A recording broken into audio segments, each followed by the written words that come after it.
Hello, internet friends, and welcome to episode number 158 of Final Boss TV, your wild and gay rating show. I am your host. My name is Adam K.K. Bay, who has his lower third in the wrong place. There it is.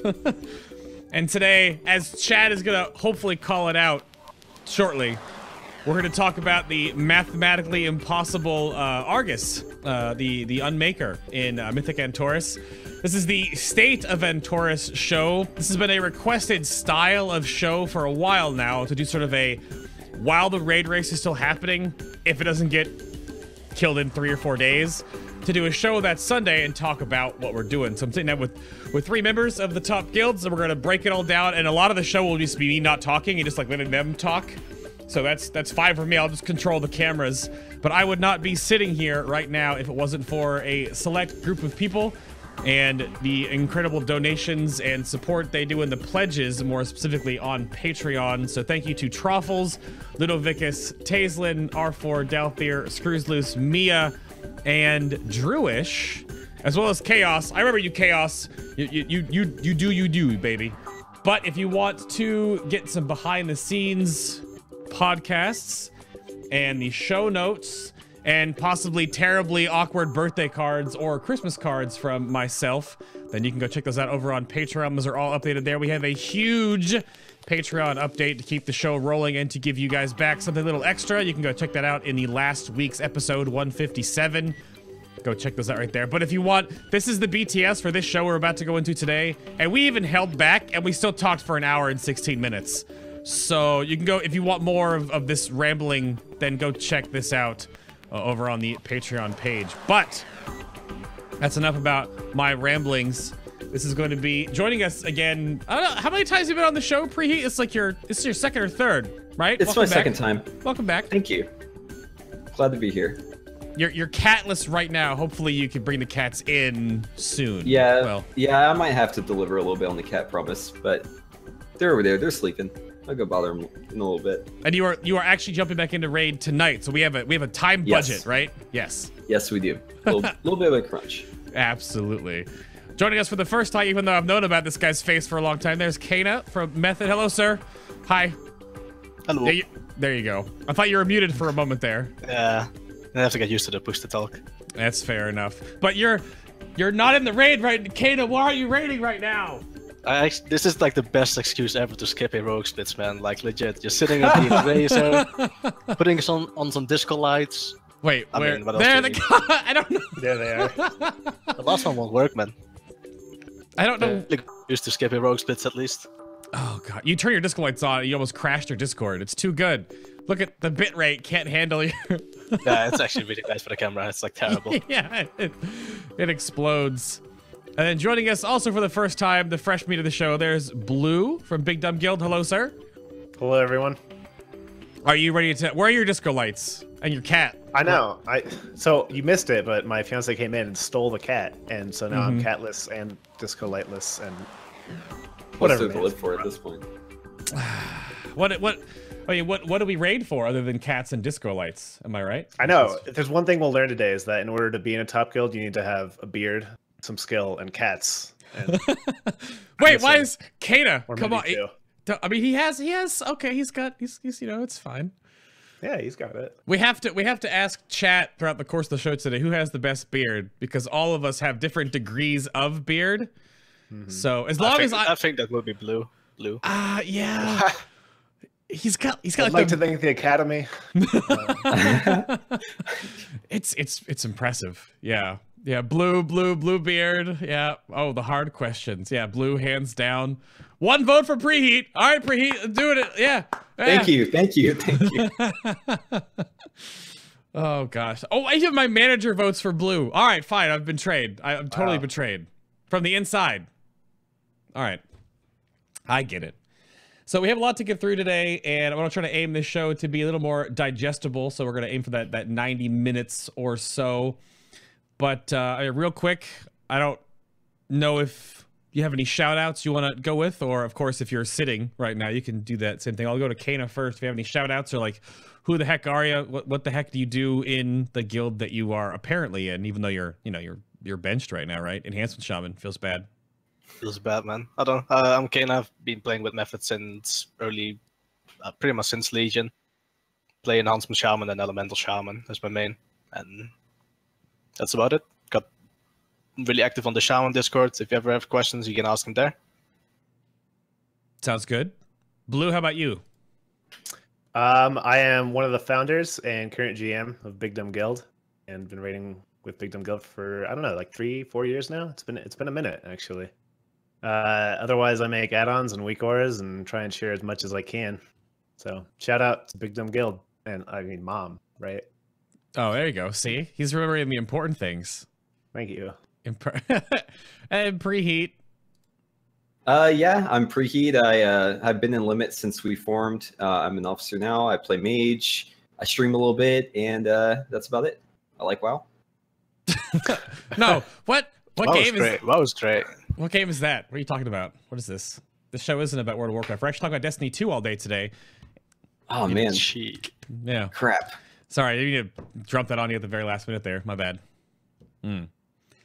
But I guess I want to open with this. Oh, I gotta rewind this real quick. No, stop. Twitter, please calm down. So he's not here today, and maybe depending on the world first race, I'll be interviewing Method again. We have no idea. But Sko posted something on Twitter just recently. He let's take a look. So Sophia's asked me, guys, why are we not finished with progress rating yet? And so I drew this simple chart to try and explain it to her. This chart is going to show you guys the difficulty. So down here we have bosses 1 to 10 along this line. A slight blip for Agumar. And then down here we have Argus. And his difficulty is somewhere around up here. Now, people are already starting to suggest that Argus could be mathematically impossible. So you guys have all seen this tweet. Scott's look at the end is so good. But yeah, do you have anything you want to, Cayna, do you want to lead with what Scott's talking about? What's mathematically impossible mean? What's that? What's that mean? I mean, he's not wrong on the difficulty curve, at least. If it's mathematically impossible, that's like something I wouldn't be able to say anyway. But I mean, the difficulty curve is like correct. That's like the first 9 bosses were less wipes than we had on like majority of bosses in Emerald Nightmare, at least. And the only scenarios boss is kind of Egamar, which wasn't even too difficult of a fight, to be honest. And then Argus, like it's like pretty much Emerald Nightmare. There's only just no saviors, thankfully. Well, that was one of the earlier tweets, I think, that the raid race was coverage that is like, day 2, he's still alive. Because we live in the shadow of Xavius, where he died. The whole raid was done in 32 hours or something ridiculous from launch, or less than that. No, it was less than that.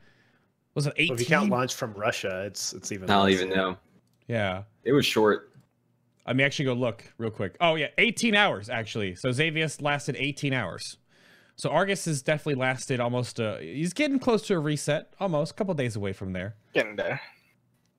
But I don't know. I mean, what do the top guilds think? What do you guys? What's your scuttlebutt that you guys are dealing with right now with the state of Antorus, just in a general sense, right?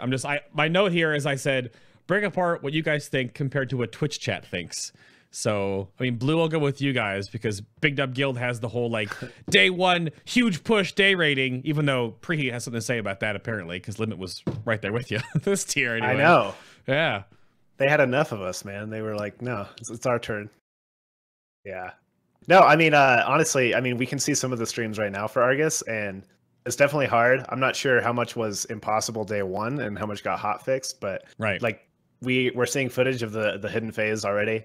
And it looks pretty insane. Who knows about the actual burn rate? If the damage is just impossible, or if that's just a tip from Sko to say, "Hey, we're about to get a kill," because that's how it was for Avatar. Oh, that's true. Yeah, the night is darkest before the dawn. Yeah, he's leading us all. He's just, it's subterfuge. That's what he's doing, right? That's what it is. But I don't know. Then Preheat, what have you guys thought so far about everything, because you went really hard the first 2 days. Yes. So Yeah, so this is the first time we ever did like 2 days a day rating. It's because everyone wanted to do it. You know, you do all this preparation. Legion has so much work involved. It almost feels like you're kind of shorting yourself if you don't like give it your all initially. And a lot of people, it's, you know, it's easy to like take off 2 days of work. So we just went for it, and it was really fun.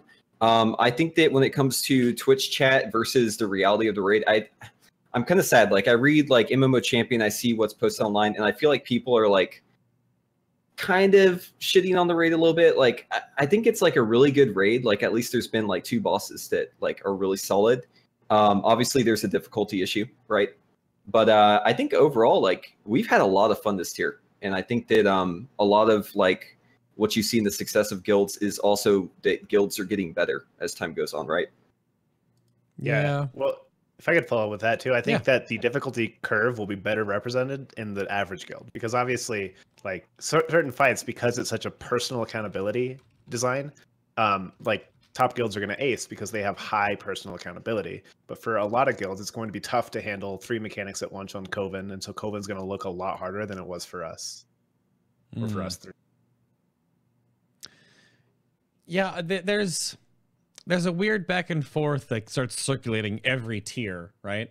And we're gonna bring up a couple different things on the raid progress stuff in a little bit here. But I mean, Cayna, what's your inside take so far on an Antorus? Well, most people saying that's too easy. Just like when they post on MMO, you can normally like scroll down and find the armory, and they're like only LFR. So most people that complain, they complain anyway. I don't really think it's too much. And like Blue says, like the majority of people that play average, they're gonna find a really good tier. So there's not gonna be a gore fiend or anything early on, which obviously was a big hit for a lot of guilds. It's gonna be a good progress tier for them. Most bosses will probably take like 40, 50 wipes. It'll take them for like a week to progress or something, and then they'll move on to the next boss the next week. And I think that's it for like a casual guild. Nice. And then they get to Agamar and Argus, and they're gonna be there for a bit longer. Right. Yeah, it should be. Also, obviously. Oh, sorry. Oh, no, go ahead. Go ahead. Also, it's obviously really good because, like, if the earlier bosses are easy, like more casual guilds will actually get to the later bosses faster, and that means that they actually get to see the bosses be nerfed and actually see like the harder challenges. Mm-hmm. Yeah. I think when it comes to these fights, sorry to cut you off there, but no, go ahead. I think like one of the biggest things is just that tuning has been off. Like a lot of fights, like that died really early on, like first day fights. Like they were good fights, but like the enrage timers just weren't right. Like a good example of that was like Bridge Boss, right? Boba Fett. Like I mean, like you could seriously take your sweet time on that fight. And like on Coven, I don't know. It's just it's weird. I think a lot of it just comes down to like specific tuning decisions that they make that like have been like the bigger contributors to why everything has kind of just been steamrolled at the start. I agree, definitely. I mean, if Coven had 10% more HP, you would have to play the second nature ads for sure. And I mean, the healing ads in my opinion, are the most difficult part of that fight. And then same with like the having to do that. Yeah, okay, sure. But did you 5 heal or 4 heal? We 4 heal, I believe. Okay. Wait, let me double check that. I'm not certain. I mean, at least it's the harder part of the fight, and we were able to skip it like really easy, and like 6 healing Imanar, because like there's a lot of HPS and you can still like make it during Berserk. That's like if that boss had like 10% more HP as well, it's like you would have to 5 heal, would be a lot more challenging at least. Yeah, so we 4 healed Coven, but I mean, you know, we're gonna break into this at some point, but this just goes to show the kind of class stacking that brings so much value to this fight, because we didn't have as many like warlocks or sprees available. Yeah, don't spoil that part of the second half of the show where we're just gonna talk about Coven for an hour. Yeah. Yeah, don't bring that up yet. But so the back and forth that I want to get into after you guys open with that is that there is a disconnect with understanding, for some reason, even though it keeps happening, at least until Battle for Azeroth, if Froth wants to change anything in this regard. So there are 2 simple words that come out, and I only do one of them, but every other guild out there does a whole lot more of this. And it's existed since Wrath of the Lich King. Blizzard sort of made it happen. They brought this upon themselves, ourselves, whatever. So split raids. More specifically, split raids and the nonsense involved with it. To put it in perspective, at least in a math sense, just for before I open this up to you guys, is that if like I do 2 heroics and 2 normals the first week, and we did 2 more heroics, right? There are 11 bosses, and you get so much loot per run. But if you wanted to do like what you guys are doing, the 4, 5, 6, 7 splits, you physically go in to a raid. Now, because of how Titanforging works and how high level our legendaries are, you're going in and Mythic drops 960. But your guys' like average guild eye level is like 954, 955, right? You're 5 eye levels lower than the instances when it's like when it drops, and normally there's like a 15 eye level like lowering on what it's scaled for.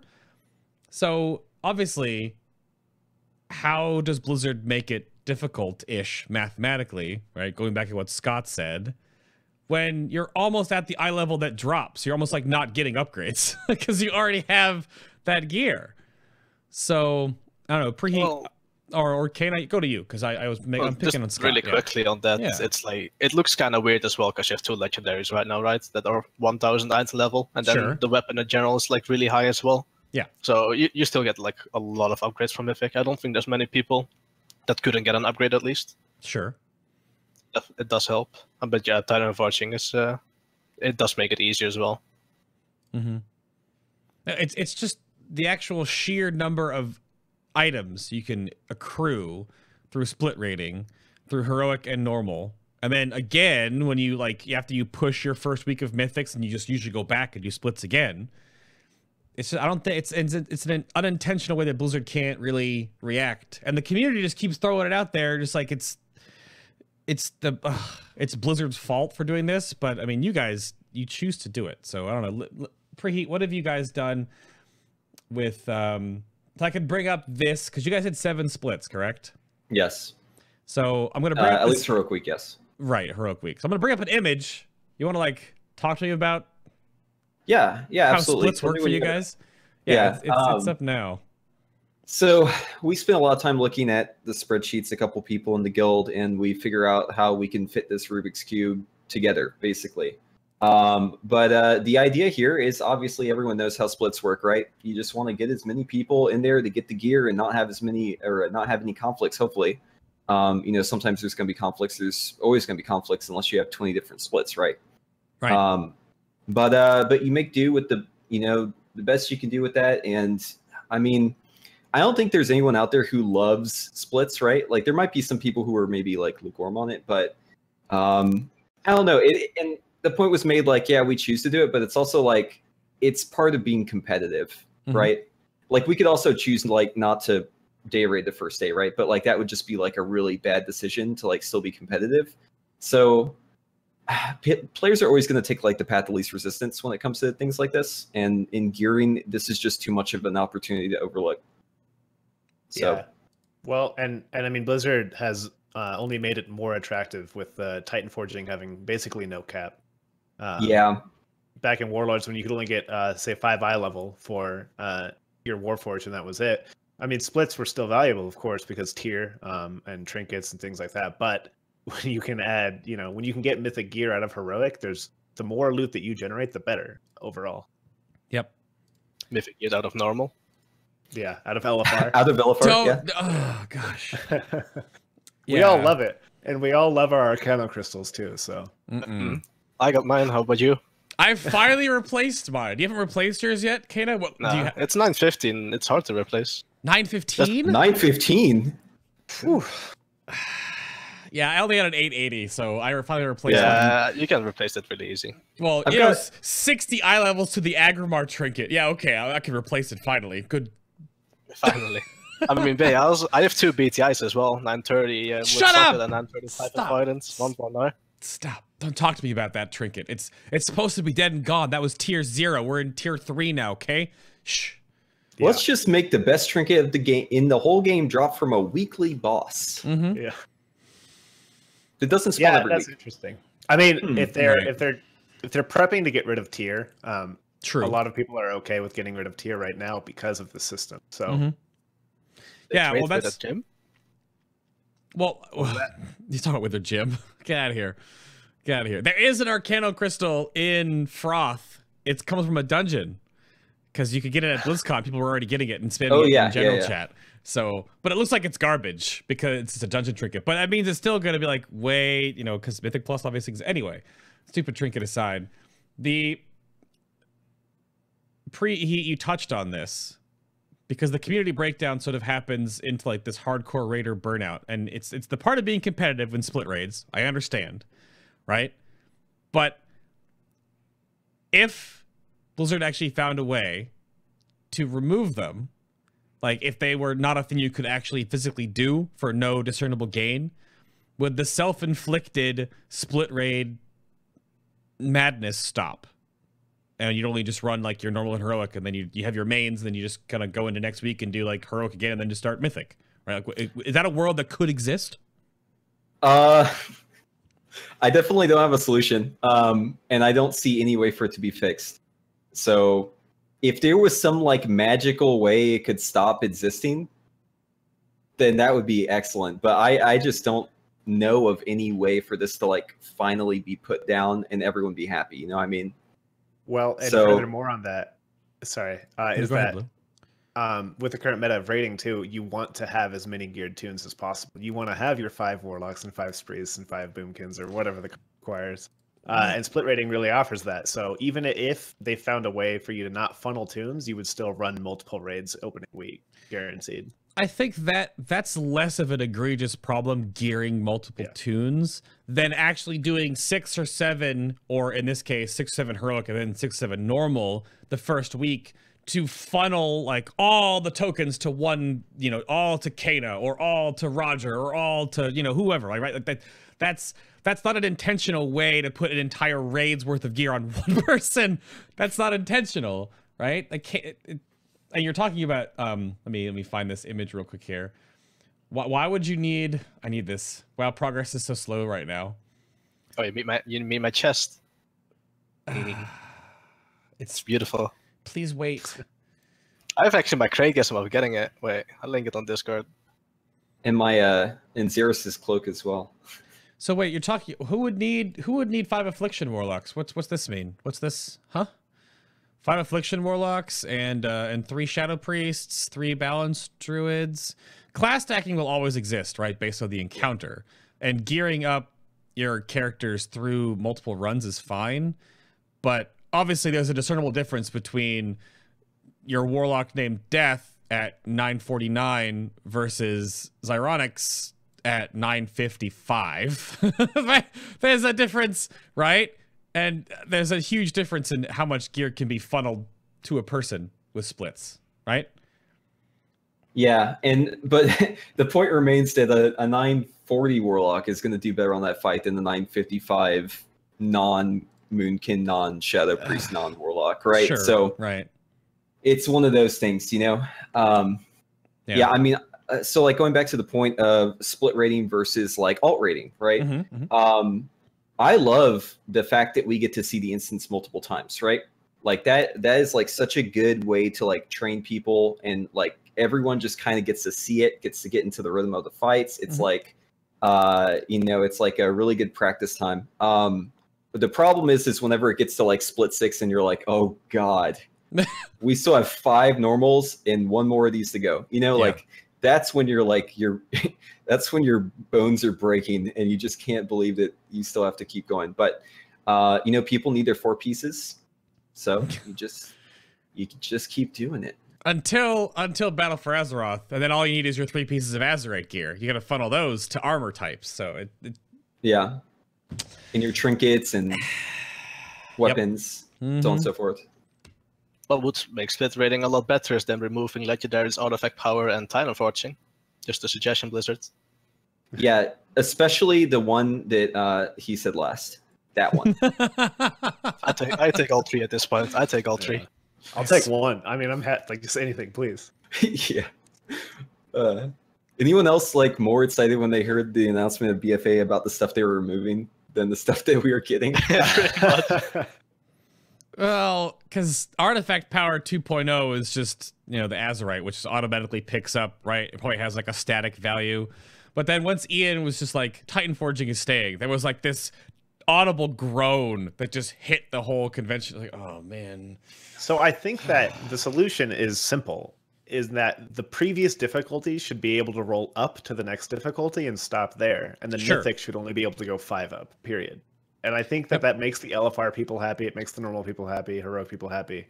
And it also, I mean, if they don't want to get rid of it for Mythics, then that's fine. Just keep it right there. Or at the very least, do not let LFR gear roll higher than base Mythic. Right, sure. At the very least. Yeah, or maybe like a 2 difficulty jump. It shouldn't be able to roll higher than heroic. Yeah, that 925 suck at the Drought of Souls was that was painful to watch. The one from LFR. Ian's counterance to all of this, right, to the whole Titanforging argument, is that these are white whales that are happening, right? They're super rare, and those people are really lucky, and it happens. But that still doesn't change the fact that it disproportionately gives different RNG values on key pieces, barring RNG, to top guilds, to certain specs and players involved in that, right? Like it still happens. And the funny thing that happened too, it came out of an interview, right? Not mine from BlizzCon, but it came out that maybe Titanforging is happening too often, so we'll make adjustments to that. How many times have you killed a boss in Antorus so far? And every piece is Titanforged. Every piece. It's like occasionally. I remember watching Chingli's his stream. They were going for like world first normal Argus or something. Yeah. And they killed normal Garoffi, and it dropped like a 985 relic. And we're like, okay, we're done. We're farming normals, boys. Let's go. Why even whenever do that higher... happens, we're like, who seeded this instance? Please tell us. And then we just use them every week until it doesn't work anymore. Oh, yeah. That mumbo jumbo that we used to think happened. Seeding loot week. Yeah, that doesn't. So, like, here's my argument, right? Like, if it's so rare, then, like, why not just get rid of it? You know, like, if it's really that rare, then, like, who cares if it's gone, right? Right. What's the difference then? Like, oh, it's so rare, it never happens, so it's not an issue. Okay, well, don't make it happen then, and it's essentially the same thing if it's really as rare as you're saying. So we think it's a problem now. And in a certain sense, like with this guy down below talking about his stupid 930 bloodthirsty instinct that literally rolled up like 80 eye levels or whatever, that's a problem in its own microcosm. But we're losing artifact weapons in the next expansion, and we're getting regular weapons. Who remembers the time that weapon damage is such a huge component for certain specs and then nothing for others? And when Titanforging hits weapons again, hunters. Yeah, right. So this is not going to go away. It's only become more of a problem when really integral parts, because trinkets only add so much damage, right? They're always just like parts of the equation. But a really good two-handed weapon on an arms warrior is suddenly a huge different playing field for that player. And it's going to happen. Yeah. Weapon Titanforging is going to be just... I mean, some level of RNG is always going to be busted in the game. And that's like, that's part of the game design, which is not necessarily a problem. But what would continue to be a problem is if a Mythic Raider who maybe has cleared the instance on Mythic already is still required, or not necessarily required, but feels compelled to go into LFR each week, and it's basically like killing Boars and Elwyn to get a best in slot like trinket. Like you don't, it doesn't make any sense. You're like, come on, like this is, I should be past this. I should have progressed past this like system in the game. Yeah, you never outgrow content with Titanforging like this, right? Like no matter what, you're always going back to the old raids because there might be a trinket there that if it rolled higher, it would be better than what you have. Maybe you're like a mage and your Sentinel medallion is still going to be like your best in slot trinket for arcane if you play that like forever, even better than the 1000 iron level drop, right? Like if it maxes out, right? So like you just never outgrow content, and having to go back and do all that stuff, it just adds more and more to do. And I don't think that's necessarily a good thing when it comes to raiding. Healthy longevity of the content in your game is good in some respects. Obviously, no one can disagree with the fact that Mythic Plus was a huge thumbs up overall for the state of the game.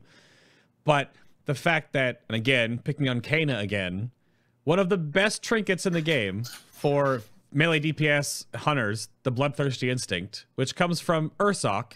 If you get lucky, that's still way better than anything that's currently in the game, even at higher eye levels. And that's just not, or yeah, Brad brings up Convergence of Fate. I have to talk about it. Even though it's been nerfed like 17 times so far, it's still, who'd have thought cooldown reduction is strong? Like, we didn't learn that from the Assurance of Consequence in Mystic Pandaria. So, yeah, I think that's it's a whole nother problem that we kind of have in this expansion, is that from tier to tier, there hasn't been really an increase in the power of trinkets, and there hasn't really been better tier set bonuses overall. Like, some classes really benefit from their new tier, but for a lot of classes, they're still running tier 20, they're still running tier 19 with tier 21 available to them. Yep. And same goes with trinkets, same goes with some other pieces. I mean, that I think is a design flaw, in that they used to, with the first tier, it was badly itemized. It was like, you know, not very good trinkets. The set bonuses were meh. So that throughout the expansion, by the end of the last tier, they can have really good trinkets, really good set bonuses. And we haven't seen that at all. The set bonuses are pretty lackluster. Yep.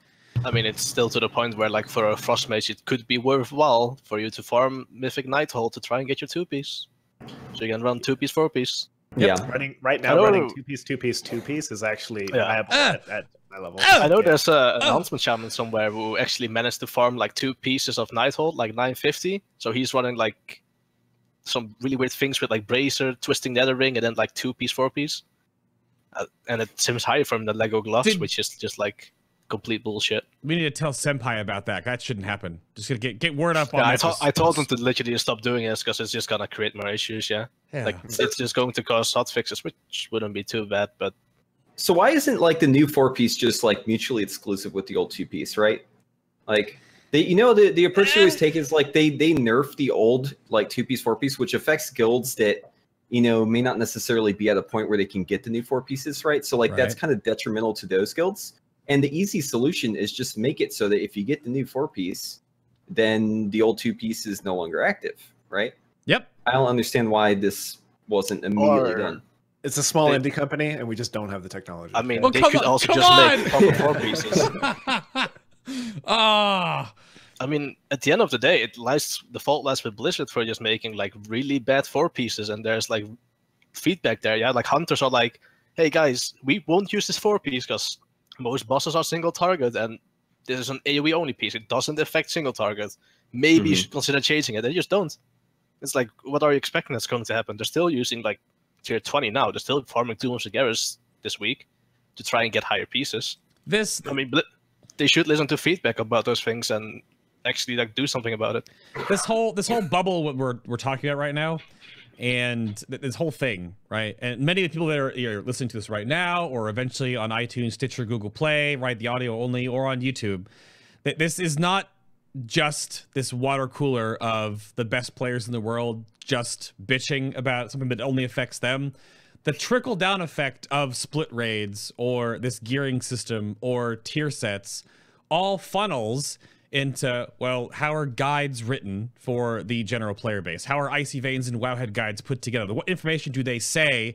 Do they just generalize things? Or do they try to get really min-maxy with like, well, if you actually do all of this madness, then you will perform better from like a DPS standpoint, right? Or a lot of the tanks right now don't even go for their tier set. They just stack highest eye level gear. Because it's just like, we're back to the whole HP, effective health madness, right? Their tier set bonuses just don't do enough. They're just... And that all trickles down to everyone in different echelons. Because you want to figure out, like, well, I just came back to the game. I'm jumping in my normal group on the weekends. What should I gear? Like, do I need these legendaries? Do I need this set bonus? Do I need these trinkets? What ones should I go for? It all comes back around. So it starts at the top because they figure all this nitty-gritty stuff out, and then it all just goes down the hill. So it affects everyone. In some cases, communities, certain specs or classes only have like maybe one theory crafter, and sometimes they go months without one. And so if that theory crafter is the only person rating top end and they get burnt out because of these systems, then the entire community suffers for not having those guides anymore or those theory craftings or anything like that. Yep. Thank you, word up.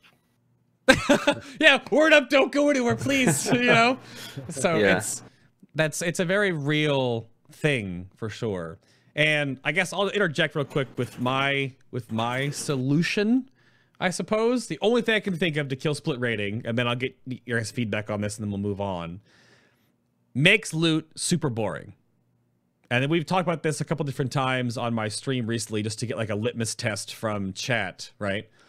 The only way I can think of that makes it work to kill split raids, you can still do your alt raids to gear your alts for like class stacking, which the top guilds will always do. But to kill split raiding, all the raid difficulties and every raid it individually has to go to a currency system. And you earn currency and you buy gear from a vendor. So there's normal currency, heroic currency, mythic currency. You only can earn X amount per boss, per reset, per difficulty, period. So you can't class stack. There's no loot funneling, right? It doesn't exist. Bosses can drop like transmog gear, mounts, pets, vanity crap, whatever. But that way, you physically cannot go one run and put all of your loot on Roger Brown for 11 bosses. Twice, right? You just can't do that because it doesn't exist, right? You can't, it won't happen. But that makes loot super boring, obviously. I think, go for it, Cayna. Like, to me, that the only issue is that we're going to have so little loot. It's like, what's going to happen to the world first race? Is it going to be like a 2-month-long race because we don't have enough gear? It's true. Yeah. It's going to like... I wonder... Yeah, go. I'm sorry. I wonder if you could split the difference and just make tier on a currency system. Oh. Yeah. All the rest of the loot, I think, is fine the way it is. And I mean, I don't think, like I said, you can ever really stop split rating, but you can dissuade it and reduce how mandatory it is. And so I think that might be a good solution. The only question is if Blizzard is really sold on their Titanforging, how do you integrate Titanforging into a vendor system? And how badly would that feel to turn in your tokens and not roll? Well, Yeah. Yeah, go ahead, Preheat. Whenever I think of stuff like this, I'm just assuming that Titanforging isn't a thing anymore because it breaks everything, right? Yeah. So assuming that, yeah, I mean, like, I really like the old system, right? Where like Valor was the thing that you used to like upgrade your items, right? But think about it, right? If you include that in Titanforging, bam, system breaks. I think that it was great whenever you could buy specific items from the vendor. I think that they've had a lot of good solutions to these problems in the past, and they've just kind of moved away from them for one reason or another. And maybe it might be time to revisit some of that stuff. But yeah, I think a currency-based thing is a good idea. Maybe not necessarily for all gear, but like having the option to get a specific thing right. Because there are a lot of situations where there's like one piece that's kind of make or break. Where like you need like the starter pack, right? So so yeah, I mean, like back in you know, the Goldan days, there was like the Warrior starter pack, right? It's like you have to have the 4 pieces of tier, the 2 legendaries, your trinket locked to Convergence of Fate. You know, there's a lot of situations like that where WoW almost becomes like Diablo, where you like have to have the setup. And I think that if you could maybe wiggle a little bit with one of those pieces and be able to get it from a vendor, like for currency, that would be awesome. Yeah, I think some combination of that is down the right path for sure. Yeah, there could be, because like Azerite gear, the Titanforging system always comes back around to, well, why is it just like Valor upgrades where you choose and you upgrade your own pieces and this madness RNG world doesn't exist anymore? Because as a parallel in a raid encounter, some RNG, good. Mythic Helia. Can we get some final rights in chat for Mythic Helia, right? Like, come on. But Mythic killed Jaden. Yeah. So, but then the same thing happens with like the gearing platform that we all play, that we all run this treadmill. Some RNG, all right. Too much RNG. Titanforging, Warforging, sockets. Obviously, loot that drops in the first place is random. The new dissuading of split raids with the Paragon Path of the Titans trinkets, that doesn't dissuade split raids, Ian. I'm sorry, it doesn't. It encourages it. So without RNG, it's not a game, right? Like there has to be random stuff happening. Yeah. The problem is whenever you make the game into a pachinko machine where you're just every boss you're just pulling the arm, and 9 times out of 10 you get nothing out. and then that one time you get like something that's maybe useful, right? And all you do is you sit there at the machine and you're just pulling that arm all day. That's when it's a problem. And that's where we're at right now in Legion. So, yep, for sure. And as someone is saying in chat, push personal loot, it wouldn't help. If you would go personal, we would split even more to get higher item level alts, so we can actually trade those things. Yeah, you just trade. You just trade it. And then if they made push personal untradeable loot, that's just toxic for all other guilds, right? That hurts like the casual guilds, because you could go, I'm gonna jump in with my friends and family guild on Friday night and get nothing. All right, well, I had fun, but then, you know, I'll go next week and I got nothing. I'm having fun with my friends, but I'm gonna go the third weekend and I get nothing. Yeah, so, and then you add Titanforging, and then just imagine how long it would take for someone to get an upgrade, right? Right. Just imagine like streamers like Nagura, they wouldn't be able to gear the alt. They'll just go in their red, like with like 20 red paladins in the group, and nothing would happen. I don't know if that's shade to Nagura or not, but like nah, we're good friends. Okay, it's just the thing is, like, a token-based system also, or like a currency-based system, helps the more casual guilds, but then maybe hurts the top end. But as Preheat opened the show with, I don't think any of the top end guilds would be sad to see split ratings go, because you could actually have time to play other games, maybe. Like maybe for like that first, or live your life, or there you go. Yeah, world of real life, really high resolution, good graphics. Maybe one day. Maybe one day. Yeah, the respawn system sucks though. Yeah, it's terrible. Yeah, it's hardcore terrible. mode. So yeah, I don't. Go ahead. No, it's okay. So I don't know why they don't just make the tokens Titanforge. Why is it gotta be after? Please, Preheat. You're preaching to the choir right now. I think so. This is my theory. Tinfoil hat is on right now. Make sure you put yours on while you listen to this. Yeah. So I think that these are like little things they're doing to kind of incentivize personal loot. I think that like as we move forward, they're like little things that you see, right? It's like the tier gear, how it works. That just totally does not work with how Master Loot works. Yeah. And then you have stuff like the Argus trinkets, right? Stuff like the legendary system. Like there's little things that they do where there's like a slight disadvantage. And I feel like as time progresses, there's just going to be more things with that kind of being the system, right? Like there's like little things they do. They're just trying to shove us not just in that direction. Yeah, those trinkets worked out really great. Glad they did it. Well, at least we found this out after the reset. At least the Path of the Titans upgrade tokens always drop regardless of if you have a trinket or not, because that information from the PTR was a complete shit show. Because it takes 12 weeks to upgrade the damn thing, and if you never get it for weeks and you don't get the upgrade trinket, you're just behind. So they fix certain things, but they still I mean, they definitely think about this stuff a lot. I just think they're scared changes, and I don't think they need to be. Like, I think there's not like some sensitive ecosystem that's going to be like massively upset if they were to just one tier try something like one of these solutions. I think most people would welcome it and be like, that didn't work, let's try something else, or that did, let's keep it, you know. Right. I mean, we're already testing their content. Go for it. I feel like the upgrade items always dropping is kind of pointless, because 90% of the classes will want the Lego trinket anyway. They're just waiting till this one. If they get an upgrade or not, they'll be disappointed. They just want legendary. Well, yeah, well, you and we want Golgoneths. I got mine, luckily enough, on our first kill. But they nerfed it, of course, like right after. I get it. Sure, thanks. It's gonna happen. Of course. At least it's not 25% of your damage anymore. No, like 8%. I still need mine, actually. I only have I took the elemental one. I got it first week. Crap. That was a mistake. I regret it. But so I guess the don't risk it. I want to tagline this real quick with the gray area discussion that always comes up, that you all three have different things you can touch on with this before we move on. So the topic I have here is don't risk it. Account sharing and real money sales. Just stop. But cease. But I guess I'll toss it over to Preheat first, just because of reasons. You can go for it. Yeah, we don't do any of that stuff anymore. And it is so easy to get caught that you actually have to be completely out of your mind to keep doing this sort of thing, right?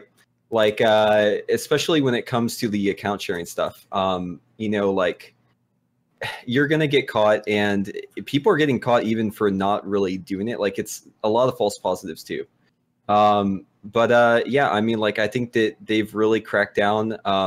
You know, they said initially that they were going to start cracking down. We stopped doing sales, and then, you know, we still got cracked down, which is fine. You know, we made those mistakes. We held accountability for that. Like, that was on us. We don't do anymore. But guys, it's not worth it. And I think everyone kind of knows that by now, right? Everyone who's still playing, at least. Mm-hmm. Maybe the people who aren't don't know, but yeah. Yeah, there's not really much. Go ahead. No, I said you can add whatever you'd like, because it's just, this is your topics. You guys can open. This is floor is for you. Yeah, and then like with boss bugs, like that one's a little bit more ambiguous, right? Like, for instance, if you, and I'll kind of get more into this later, but like with Kenny G, right? The boy who spawns the annihilators. That boss, like, there's like a bug. How's that yeah, going? Kenny G. Oh, hi Peaches, how's it going? He's hanging out with me. Nice. Yeah, anyways, with that boss, you know, there's like a bug that happens like just completely randomly, right? Well, it's not really random, but it'll happen, right? Just like depending on timers. Stuff like that, super scary, right? You like, you don't want to be like the world first kill of a boss having like a slight on your kill video or your logs for the boss, right? So sometimes it's like really hard to avoid this kind of stuff. Like, people notice it immediately. And there are, I'm not going to name any names, but there's at least one guild that definitely went out of their way to exploit that. And we shall see if there will be action taken against them. Not anyone here. But yeah, I think that of all of the guests here on the show right now, like, I think that the only video where the bug didn't happen might have actually been our kill, because it was that common, right? Ew, gross. And it was tough to avoid too, because you never Yeah. knew when Yeah, the it really certain was. arrives that would. But I mean, yeah, with all that stuff too. I mean, you just it feels so bad to be banned, guys. Don't mess with it. I was banned back in Warlords of Draenor. Learned my lesson, and yeah, I mean, like you said, there's not much you can add with the account sharing stuff. To like expand on this, guys, even if you're playing on an account that is under a different name, you could get flagged. So yeah, you should either petition a GM to prove that that's your account and have the name changed correctly, or start playing on a new account ahead of time. Watch out for that. Obviously, real money sales, that they've shown that that's done, and you better not do it anymore, because people are getting banned left and right for that. And yeah, with bosses stuff, like he said, like, so preheat and limit, especially like on the Tuesday, are held to a different standard, such as Method and Exorcist are, when they're getting world first kills. Once the world first kill is clean and done, some guilds think that they're like more in the safe zone and they can take advantage of those bugs because they aren't the world first kill. And that there's some amount of that might be true, but if you're shown to exploit it, I mean, you're playing with fire, a bad kind of fire. I almost feel like right now we're like, if you ever did one of these, I don't know if you grew up in the Bible Belt, but I feel like we're almost like handing out abstinence pledges right now. Like, don't do this. I want you to sign your name right here that you're never gonna do this. That's your pamphlet. Yeah. That's your pamphlet. Yeah. It's not, not meant to be preachy. I'm just speaking from personal experience. Trust me, you don't want to be messing with that, and we don't. And you know, it's good. It's good to be able to talk about this stuff, right? I wouldn't be able to talk about all this stuff if you were banned. If we were secretly harboring like all of these skeletons in our closet still, right? Sure. So Cayna, you've been quiet. Yeah, I mean, I'm an innocent little boy. I don't boost. I don't do anything of that. I don't account share, so I haven't been banned. That's why I got this beautiful chair from Method, and all 27 members in Method have a chair. So we only had a couple of people go on like a 6-month-long vacation, and then they came back and forgot the password, so I needed a new account. That's about it. Yeah. Weird. That's how it works. How does that happen? That's Party strange. too hard, hit their heads. I mean, they do. Yeah, fair enough. It's this gray area has existed in World of Warcraft top end community for a very long time, and obviously the improvements to Warden, and there was a Bloo post last Tuesday, I think, that like officially like put out there that, you know, we're watching, don't do anything stupid, right? So just don't, right? Just, am I right, Watcher? No, dude. Oh, come on. Okay, it's fine. Just if you did that and turned on disco lights, it would have been fine. But you don't have disco lights. Like, see, Cayna, turn them on. Do it. There we go. There we go. Sure. Goodbye, bitrate. Yeah, it's totally crushed. Poor Discord. But anything else about that section before we move on? I want to break down stuff about some of these bosses real quick. So, good to go? Anything else? All set? Sounds good. Alrighty. Well, real quick, again, if you missed any of these shows or the past ones, they all go up on YouTube. Links are down below on Twitch, of course, or YouTube at Final Boss WoW. Additionally, all the shows go audio only. Those go on iTunes, Stitcher, and Google Play Music, as well as the RSS feed on the website. And I still need to work on the RSS feed for Patreon because there are more podcasts if you feel so inclined to dive into the BTS section, which means behind the scenes, not before the show, zillions. Jeez. But again, those are all listed over here on the Patreon page if you want to help support the show and keep the live streams coming. There are currently 28 podcasts right now, and they're all at the $2 tier. They're all about an hour-ish or so, unless it's the one with Preacher and myself for like the pre-BlizzCon. That was like 2 hours of just complete madness. So, but again, real quick, thank you to Troffles, Ludovicus, Tazelin, R4, Dalthier, Screwsloose, Mia, Drewish, and Chaos for the assistant producer pledges, and of course everyone else that keeps the show rolling. And if you want to support the show in a more physical way, of course, you can do that over on the apparel store. We have a whole bunch of, we have so many designs that are on the way. This limited edition one will be leaving shortly, but these also support the show and keep them coming every Sunday as often as we can. So if you want myself all over you, you can do that. This is such a meme. Just get this and wear it and send me selfies. That would make me really happy. But you can check those out right there, of course. Some of the updates to Patreon are that new designs will just be shipped to you if you're at the right tier. You just get the shirt, right? You just, right as it comes out, you get it. So if that's interesting to you, if it's a shirt, hoodie, sweatshirt, whatever. And for those that are curious, we are working on the underwear, both men and women's. It's happening just slowly as we try to figure out where it can, because people keep asking about it. I don't know why. It's a thing. Also, pillowcases, and at some point in time a body pillow. I don't know what's wrong with you people, but that's a thing that'll happen. But if you're on YouTube right now, you hit the subscribe button, of course, or you hit the one that's up like right there on Twitch if you like to. That way it would support the show and keep them coming. There are class update shows in the future. There are community spotlight shows next week, actually. To teaser, we're doing the year end like Winter Veil holiday special. There's a week of giveaways happening on the live stream. Plus next Sunday, I'm sitting down with my bald, bearded, beautiful best friend forever, Brutal, as well as Trade Chat. Panzer is here with us next week, and we're just going to talk about WoW for like 2 hours. That's next week. But the rest of today's show, I want to start breaking down the raid progress timeline here. So, let's see. On Method's website now, and this is the plug that I have to do because Mama will get mad at me. I mean, it's the place everyone goes, right? There's only 2 places that really track all the rating stuff. But so Method's website right now is tracking all of the raid progress. And there's already 8 pages. No, there's not 8 pages already of just this raid. Really? Holy crap. But this top one is funny for me. You guys opened this up at the beginning of the show. So the Chinese WoW scene, they are streaming the final bit, so you can actually see Argus being progressed on now.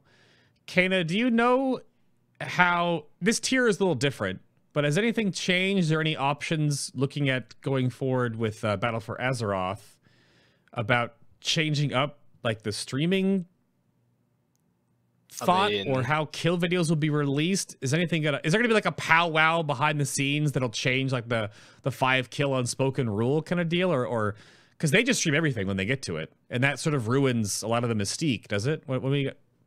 I mean, we try to release our videos still on, like, if we get first, then we will release a video first. If we don't, then we let other people generally still release it first. I don't think anything changed in that. And about streaming, that is really just dependent on either Extraorders or Method's topping rating. As long as there's competition, there won't be a stream of world first rating at all. As long as there's competition. If there's no competition, what's stopping you? Okay. That's like what you have to ask. And I feel like it would also be, I don't know if I would really want it to be streamed, because at the end of the day, it's a hobby. Like right now you sign up to World First Rating knowing that you're not going to make any money out of it. Right. And if suddenly streaming would become a thing, it's just going to be awkward with money. Like Sko would gain 20 times more money than I, for example, would from streaming it, from subs and ad revenue and all those things.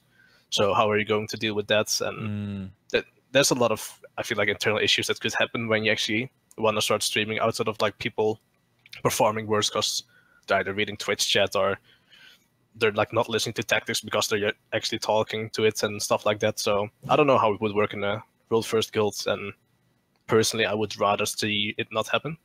But I can understand if it's like a guild decision that you just have to go with it. Preheat, anything to follow up that with? Yeah, so I think we're more on the method side of things when it comes to streaming than the Big Dumb Guild side. Whenever it comes to, like, even if a perfect situation arose, right?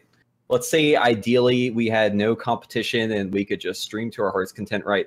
There's still like problems, I guess. Like, you know, there are like some players who don't necessarily want to be streamed during their progression, right? You know, like, and it kind of changes the dynamic. Like, even if you say like, oh yeah, everyone's fine with streaming, no one has an issue with it, no one changes how they play, like, that's not 100% true. Like, it's never going to be 100% true, right? Like, there's always going to be some small changes in how people are playing. And I think that, like, the kill videos being released by the guild who killed it first, you know, once there's like 5 kills or whatever, like, that system has worked really well, and we will continue to respect that moving forward. But I think when it comes to streaming the bosses, I'm not like opposed to guilds doing it. I'm just going to say that we aren't going to do it. And then you're last on this chopping block, Blue. Not to set you up for anything, but yeah, I mean, it's a double-edged sword. Right. I mean, if we were, I don't know where we'd land. Like, if we were a 7-day guild or you know, rated you know, more than 4 hours each day or something like that, and we were really pushing, then I might sign up on their side of things, because it would be it's like borderline disrespectful to stream kills while we haven't seen like 5 guilds kill it, and that's just kind of the etiquette in the rating scene. But part of me also believes that going forward into rating, into making like rating a viable sort of like PvE sport, or you know, to kind of bring the game up and to introduce more people into it and to give like really interesting behind the scenes stuff, I think streaming and like just giving all that like material to the community is key to that. And it's just tough because, I mean, you know, we stream, and the guilds at our level, I mean, they watch our streams, they get our strats, and strats that they didn't make up, like that they were struggling on the boss prior, and then they raid more than us, but they saw our strat, so now they're going to beat us to that kill. And like, that sucks. But yeah, you know, I think overall you know, we're a relatively casual guild raid schedule wise, and it just doesn't make sense to tell our players to not stream. It's something that they want to do. Okay. Yeah, you guys go hard. Like, it's almost like a tradition to see like the Big Dumb Guild kills like the first day or 2 in a row. You just jump in there, and then after that, you just get, not to be disrespectful, rolled past by the top guilds. Me?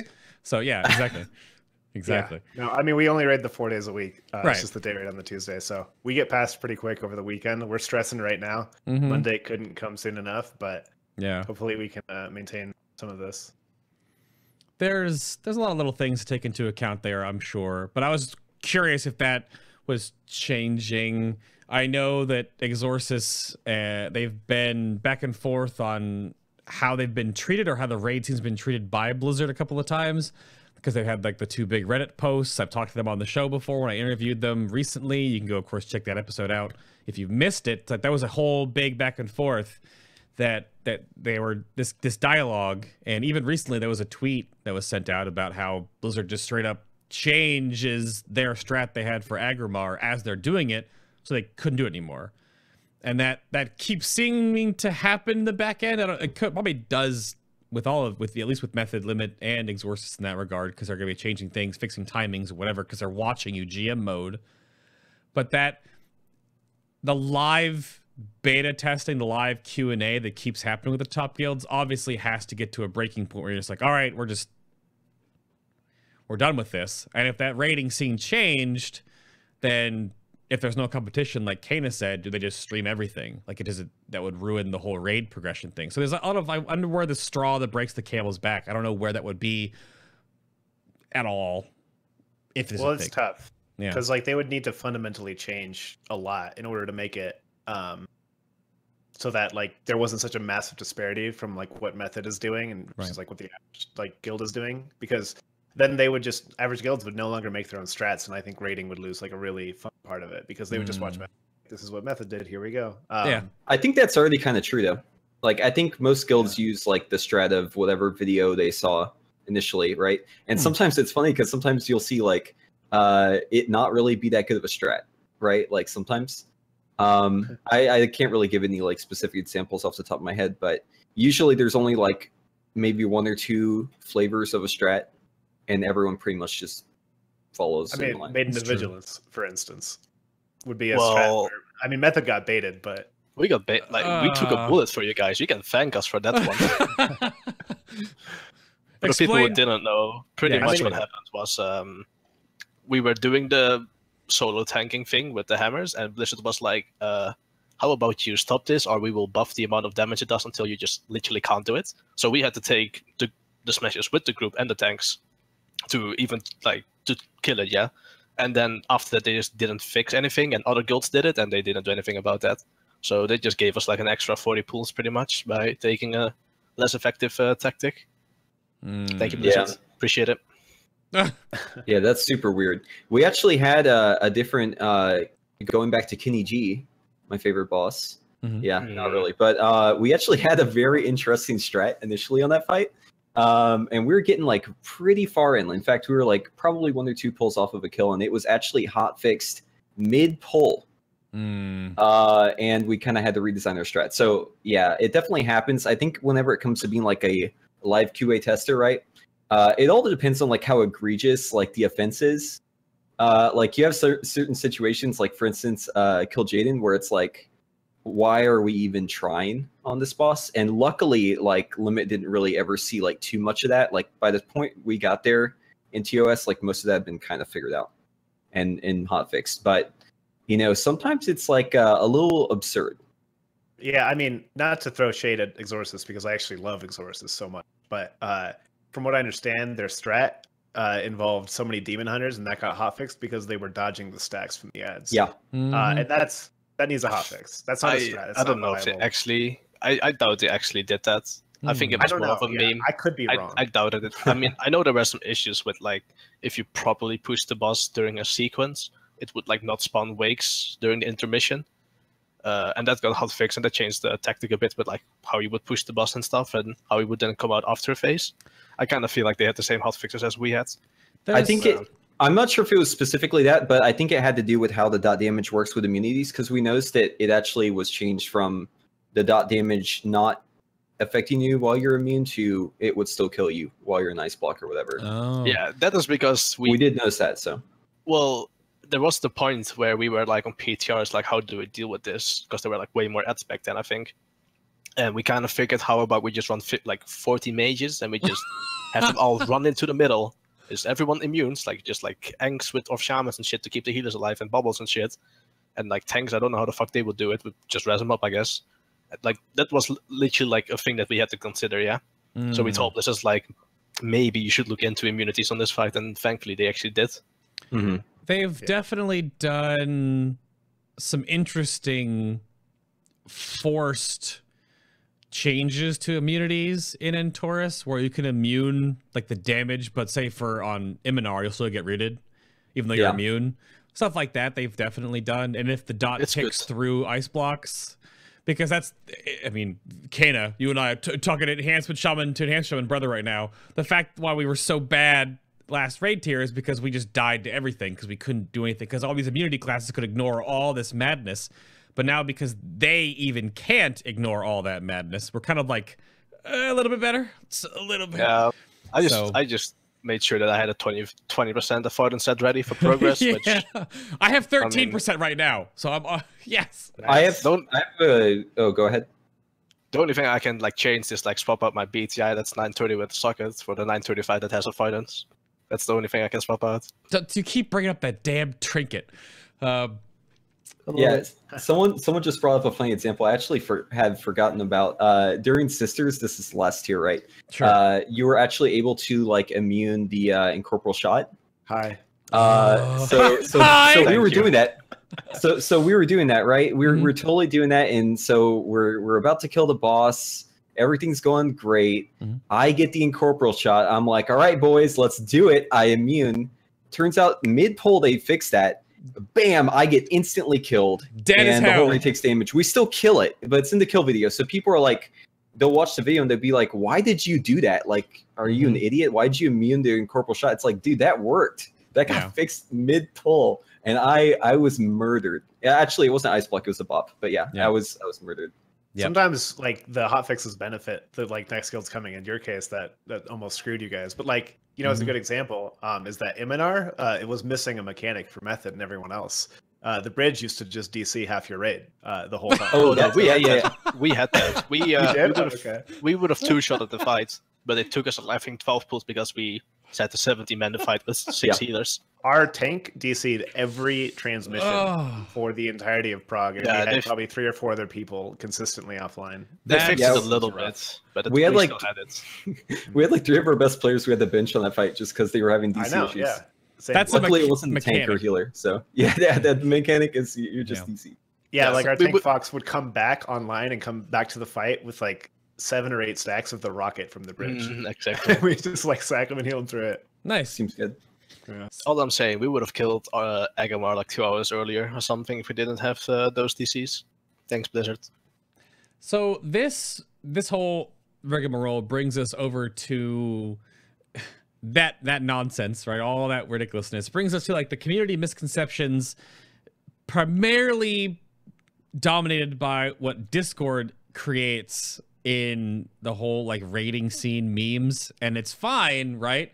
So like the good and the bad, the ugly of the raid race. And what I want to bring up here real quick is some like straight up evidence, because everything always happens, every raid tier, right? Always like, oh, the new raid's out, half of it's dead first day, oh, raid's undertuned, oh, Blizzard, F you, Blizzard, middle fingers, pitchforks, torches, or hunting the beast, why is it's raid's undertuned, blah, blah, blah, blah, right? So, okay, so if you go to Method's website, right, they have their raid history tracker.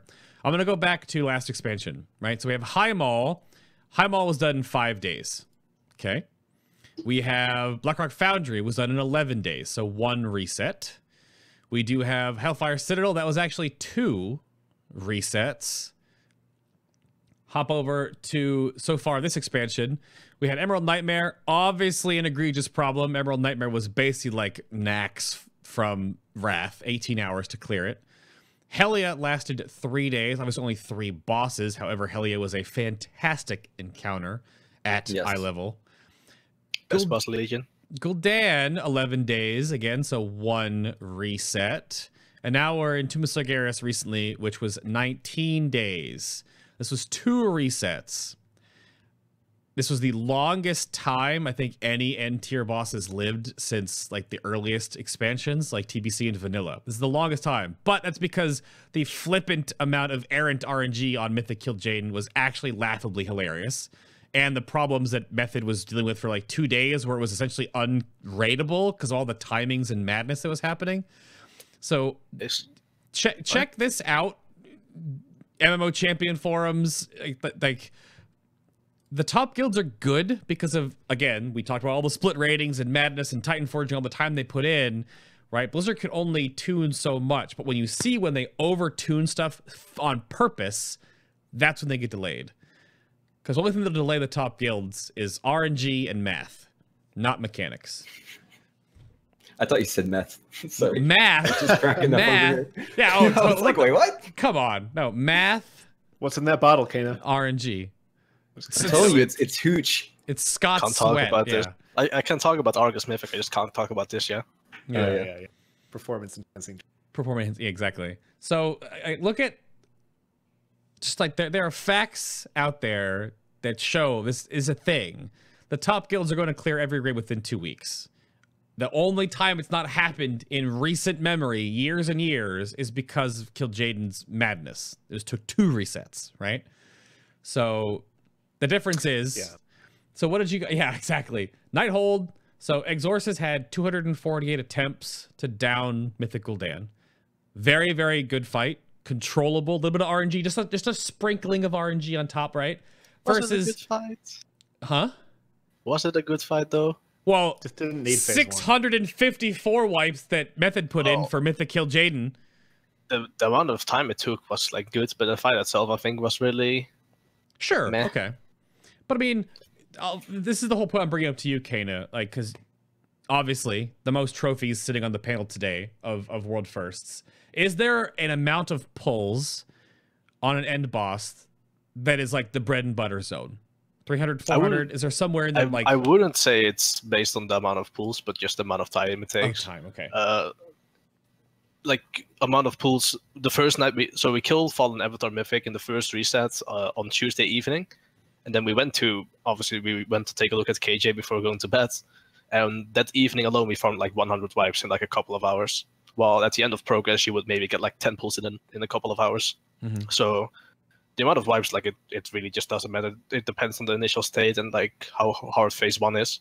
Like, I bet on compared to like Blackhand and Archimon, for example, it's really hard phase 1s as well.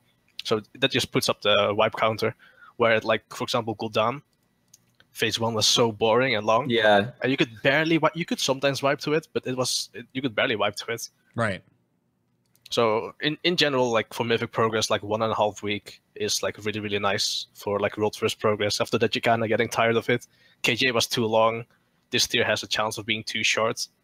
But like Nighthold, and like the amount of time it took was really good. TUV even for 3 bosses took like 3-4 days, I think, or 2-3 days, which was really nice for those amount of bosses. Okay.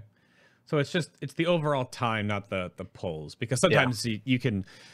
I'm gonna pick on Blood Legion for back in the day. It always comes up on certain shows because they had to change their entire strat, multiple hundreds of pulls on Heroic Lei Shen because they found out they were doing it in the wrong order. Because he did the pillars in a certain order to make that transition phase easier. Yeah. And they were like 180 pulls in, and then realized, oh, we got to switch 2 of these pillars and backtrack their whole strategy. So yeah, that can totally happen. And that either is because of strats that arise, or because of Blizzard changing things while you're progressing. And it happens all the time to you guys. Yeah. I don't know how much it actually like mattered for Lei Shen. Like, I don't know if like timings are going to change. I think it just made certain mechanics more difficult. I don't think it changed the timings. Mm-hmm. So they should still be able to adapt to it quite quickly.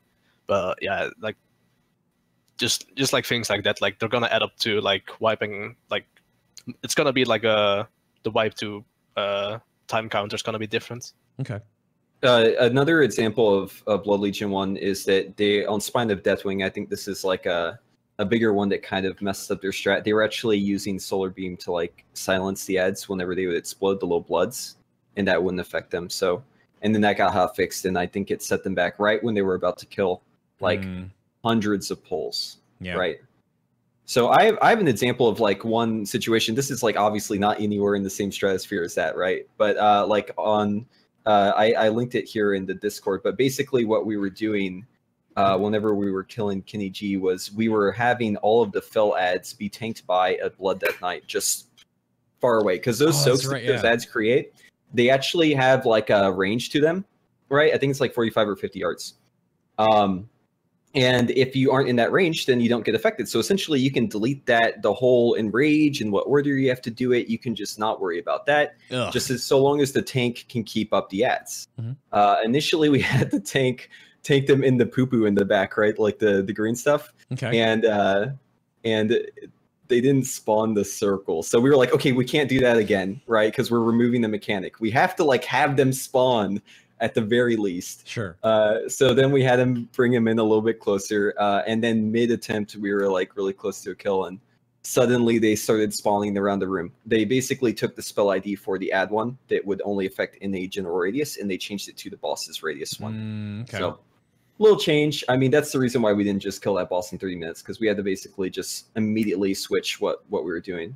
Well, and you guys had another bug, didn't you? I'm not sure if this is true, but I heard that with the purple ad, the bombs would apply a debuff before exploding, and so you guys would just killing purple was not an option until that was hot. If that happened to us, maybe I was unaware of it. I know that like we were very opposed to purple just for like all sorts of reasons, right? Like initially we kind of tossed around the idea of like maybe killing purple last and then just not soaking any bombs. But maybe that was the reason why. I mean, like I might be a little bit out of the loop on this, just as a ook DPS class. But yeah, I mean, like we definitely avoided the purple one. We decided that just the best strategy would just be to take the L and take the 25% damage increase, right? That's what most guilds did, and it turns out. Hint, hint, if you kill them, you know, during the beam, magically that stack doesn't get applied, so there's no downside, and it's like you're removing a mechanic. That's the bug I was talking about before. Yeah, and what was tough about that is it wasn't during just the whole beam, it was only during the beam, like, wind-up cast.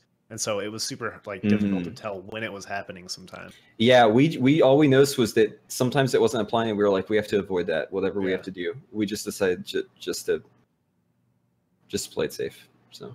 Okay. Speaking, like back on difficulty though, I mean, I think that you know, like Cayna was saying, I mean, KJ was difficult, but or Gul'dan even was difficult, but it didn't feel good to kill it at that difficulty level. I mean, the like holy grail of boss design is something that's fun to wipe on and progress on, and also difficult so that it takes some time to progress. So like, you know, your Hellias, you know, like really reminiscent of like Operator Thogar, where you progress the fight, you hit a wall, you figure out that wall, and you continue to progress, and that feels great. Versus a fight like Kil'jaeden, you're like, boy, I hope that even though I'm playing perfectly, across the room something doesn't go wrong that I have no control over, and we wipe instantly. And we'll see. They were overly cautious to make sure none of that was present in this tier design-wise, which is why you see no soak mechanics and no immunity cheesing, or very little immunity cheesing. Yep. So back to the bomb thing you were saying, one thing we did experience, and this was throughout like all of our progression, the boss would just randomly spawn bombs sometimes after he went under. And we'd be like, we had that too.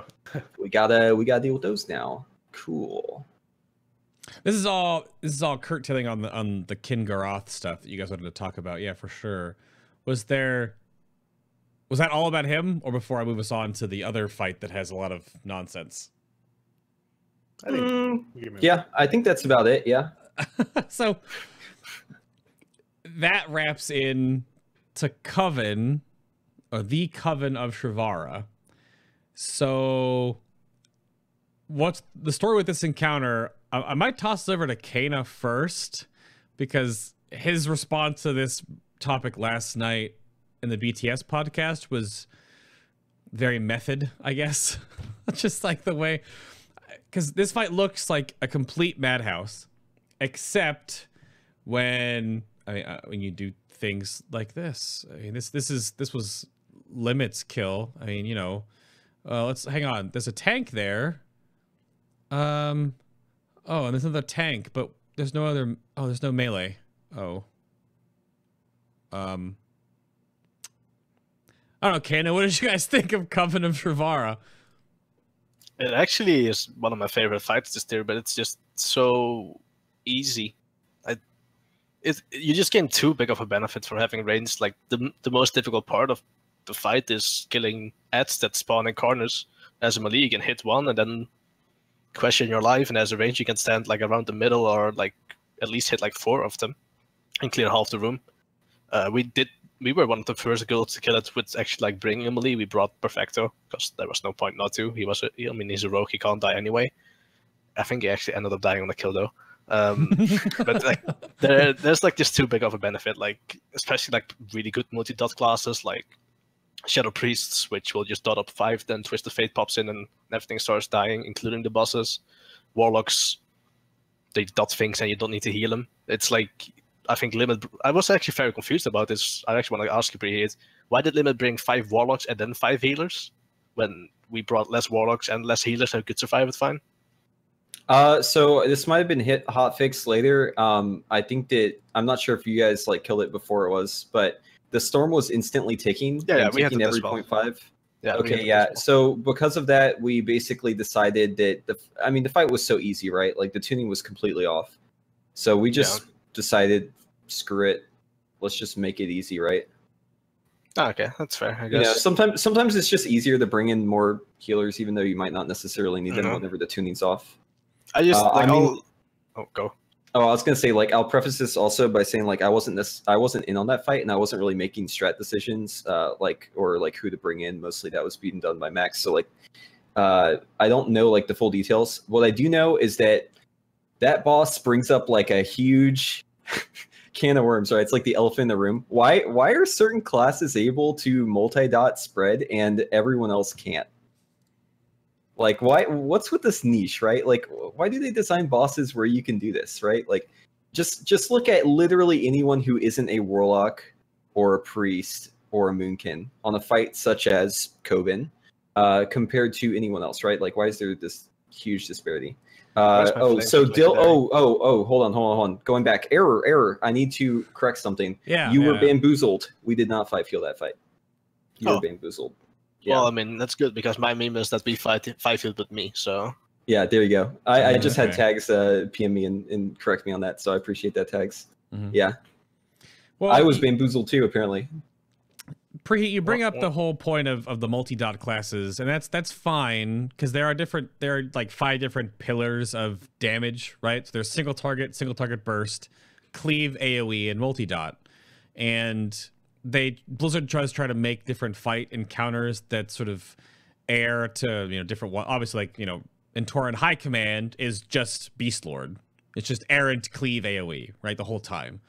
Or there is ANR, which is just mostly frantic AoE with some single target on priority ads. Sure, right. They make different types of encounters. So Coven just falls into that part, I suppose. It just obviously sucks when a fight is so in that mold that there's no point to bring A, melee, or B, specs that can't attack everything in the room at once. Yeah. So, I mean, we aired on the other side of that. We brought 3 melee, which, I mean, we could have gotten away with more, because the thing is, so like with Method and Limit, because of their composition, they were able to beat the second Amenthals. They didn't have to kill them, or they barely spawned, or not at all. And so that's where, like, I mean, having those 5 Warlocks, 5 Esprits, 3 Boomkins, or whatever, I mean, that's just a huge amount of bonus damage, and it sets you ahead on the fight rather than behind. Going forward, especially with more gear, and people seeing strats where you can just actually lust on second Amenthals and get past that, it makes it a lot less of a necessity, and the fight doesn't gain a whole lot of difficulty when you progress another couple minutes into it. So it's less that melee are bad, and more that ranged were so valuable here. The multi-dot classes were so unbelievably valuable that you just had to make space for them. You had to cut people out to make space for 20 Warlock. Yep. Just 2 go. Sorry. Oh no, I was gonna say you could actually just bring 2 tanks and 18 Warlocks, because what's this Preheat? What's this picture right here? What's this showing? What's this? What's up, dude?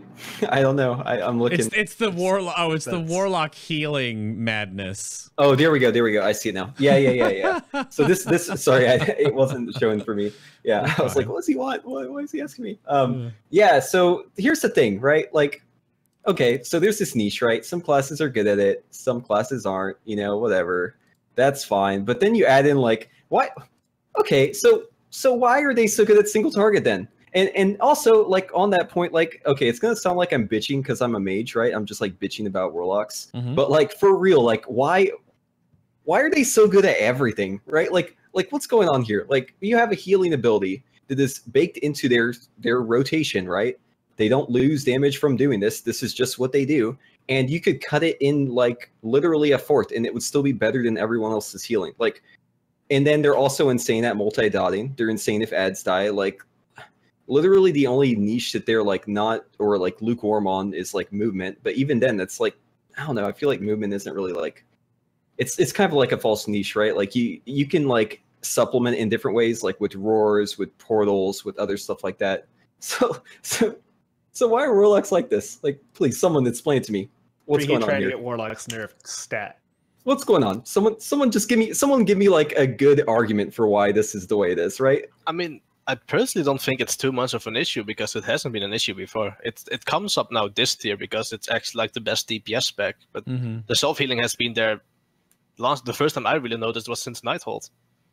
So it's always been there, and it never really has been an issue. And I don't think it is something that is like borderline broken, because I think if the fight is like actually super high damage, you probably rather have an immunity, in my opinion. I mean, I can see in Argus why you would bring like for example, almost a hunter over on certain situations, a hunter, for example, over warlock, even though warlock self-healing is ridiculous. So okay, in but some it's cases, ticking. but- Hold on, let's just like go back to the fact that it's ticking for 2 million every half second, right? Like on just taking realize damage for that. sure. On taking damage for sure. Like that's the basis, right? Like I get it. They have self-healing. That's fine. You know, things can have self-healing. It's great if things have self-healing. We like variety, okay? It's good that things are better than other things for certain things. But this is just like beyond any scope of what anyone else can do, right? Like, well, if you give the example of like a hunter, put a hunter next to a warlock, right? Yeah. Well, it's absurd Little when difference it's there. paired. When it's paired with them having like one of the highest health pools in the game, getting healing from their health stones, and also just having some of the strongest personal cooldowns available too, and some that they can talent into, while doing some of the highest damage in the game. So it's clear that this tier, they're overpowered, but systematically, like, I mean, they have too much available to them to allow this to happen. If they were just high damage and just high healing, it might not be a problem at all. But they're unkillable. Like, the first people to sit on an encounter when you're like, well, we need to get some range out of here. You look at your hunters if you don't need an immunity. You look at, you know, like warriors, even though they have a high health pool, they don't reduce the damaging. They don't, yeah, like stuff like that. Where warlocks basically are treated like another.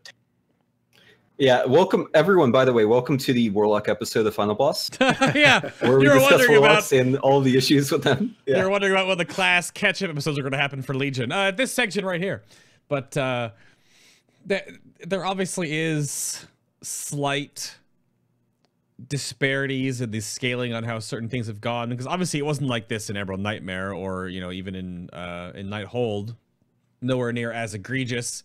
But obviously, as all the multiplicative stuff starts stacking and stacking and stacking, then you find reasons like this where a warlock can stand in everything and not die. So, and then there's Cayna and I. We have one cooldown on a 90-second window, or we have a 30-minute immunity. So, you know, sure. Or we can sacrifice DPS to heal ourselves really poorly. So there's and that's fine. Like sacrificing DPS, like for instance, if warlocks had the healing that they have now, and they just had like press drain life instead of drain soul, I would say, oh yeah, they're sacrificing a little damage for that. That's totally fine. Like that makes sense. It's the fact that it's baked in and it's always happening. Well, that's the passive issue. damage increase too with soul leech, and yeah. Blue, you wanted to add to the Coven talk before we wrap the show with some Mythic Argus discussion about how that fight was for you guys, and then more specifically, so you could just plug your whole add-on development programming madness, how you raid-led Coven. You want to talk about that? Go for it.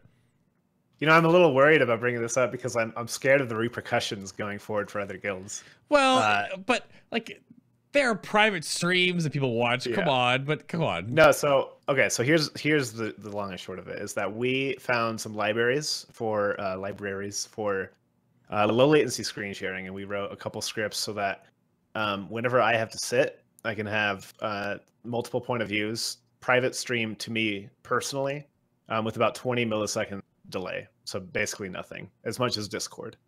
And so on Coven, I sat as a hunter. I watched from the tank point of view, and I called every mechanic, everything coming up, most of the kicks. I mean,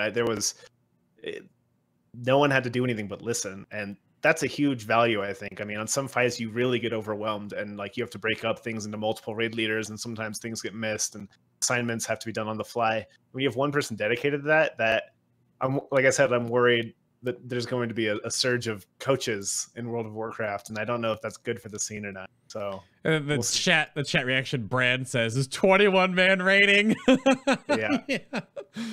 Yeah. But no, I mean, it's not. It's like a step further than add-on development, because now a lot of top guilds need to make sure that they have someone at least decent enough at making custom weak auras or modifying big wigs or whatever the case. I mean, for us, that's me, and I'm making nameplates and all kinds of stuff that help us kill these encounters much faster. But this is another step past that, and we'll see. Maybe I won't share it. Maybe I'll delete it and it's ring into Mordor kind of thing. And totally unrelated news: BDG has just been banned. Yeah, of course, obviously. Yeah. You could always have like your buddies stand behind you, and like they could be on their phone and just be like, "All right, Yeah. I mean, I'll share for them. I know Encore had some of that too because they have a couple of people who raid from the same house. So yeah, it's not. I don't think there's anything wrong with it, but I wonder about that being widely accessible, changing the scene a little bit because it's an advantage on some fights. It's a huge advantage. That would actually be really good because that means we can get rid of Scribe's fucking terrible DPS and he can still raid lead. Yeah, that's just gonna make the raid leaders who play like shitty classes who always get brought in get set. Just have Cayna them has been kicked from spectate. the guild. Call it out. I love you. Please don't kick me. Yeah. But that, I mean, that is definitely a thing that could happen, right? So we'll see. Yeah, there are the lulls in chat. Yep, there it is. There's no screen that I can capture chat. So if you watch this on the Twitch VOD, if you're a sub, you see the chat reactions. But yeah, it's definitely there. And please don't kick me. Is Scott still listening? I need to make an amendment. Okay. I didn't call all the kicks. Just at the beginning. Our tank took it over and he's mad at me. I'm not stealing thunder here. Okay, I'm sorry, guys. Okay. Good. So outside of that, I know Method, you guys have your internal stuff that you guys make your own weak auras and do boss mod finagling still, right? That's still a thing? Yeah, we have just we do the big wigs mostly. Yeah. We also have a reminders week thing lately. Okay. Which if you ever saw Exorcist Nighthold, you might have seen things like when you watch like a Holy Paladin point of view, you might have a thing like, hey, pop your wings here suddenly like show up on the screen. That's a thing that we have now as well. And then we have like the general weak aura things, which is like Scribe and Naga. We don't have like a bottom. That's completely next part, but like how do you make the raider and stuff, that's just like next level. But like the stuff that we have right now is like already like more than enough. Sure. Yeah, the DBM was broken on day one for me, as I use DBM, a lot of my guild does, and I think I did the first 3 bosses on Mythic without like any weak auras, something like that originally. Like they just weren't loading. I had to reload multiple times. And it actually was kind of refreshing to do a boss and just listen to someone else do calls and then not have to worry about all the different dongs and boops and bars. I was just like, do this, move over there. Obviously the first 3 bosses are not incredibly difficult, right? Outside of like the dog RNG, right? But that was it was relaxing for a moment. Maybe I'm gonna just record all my videos and stream without any DBM or anything like that anymore. Just gonna go without it. That'd be nice. But Argus, right? So I'm gonna put this back to Cayna. I mean, I guess any of you can jump in now because the Chinese guilds are streaming it all. Granted, what were you saying at the beginning of this preheat that it was always funny listening to them?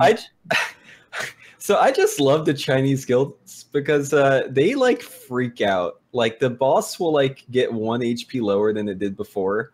And then they like immediately wipe because like everyone is literally like running around the house screaming. That's what it sounds like. And I love that they get so enthusiastic about it. Like it's very like it's endearing. I mean I would hate to raid there because of that, because I would be the guy being like, shut up. Right.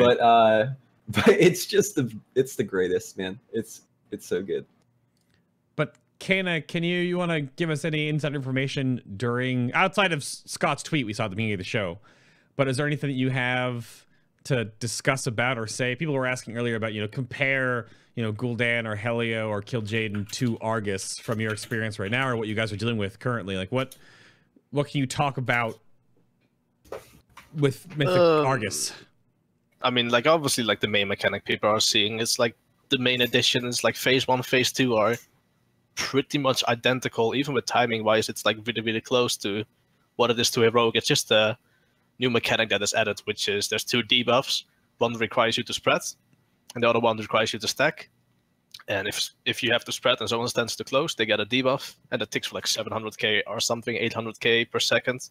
And if you have to stack and you don't do that, then you also get a debuff. And it seems really simple, but like when you get like multiple debuffs at the same time, like 4 people have to spread and 8 people have to stack, it becomes a lot more messy, especially if you have to play the room a lot more, which in Argus you really have to play the room with like the death fuck in phase 1, sides in phase 2, and then things in phase 3, which I'm not gonna talk about.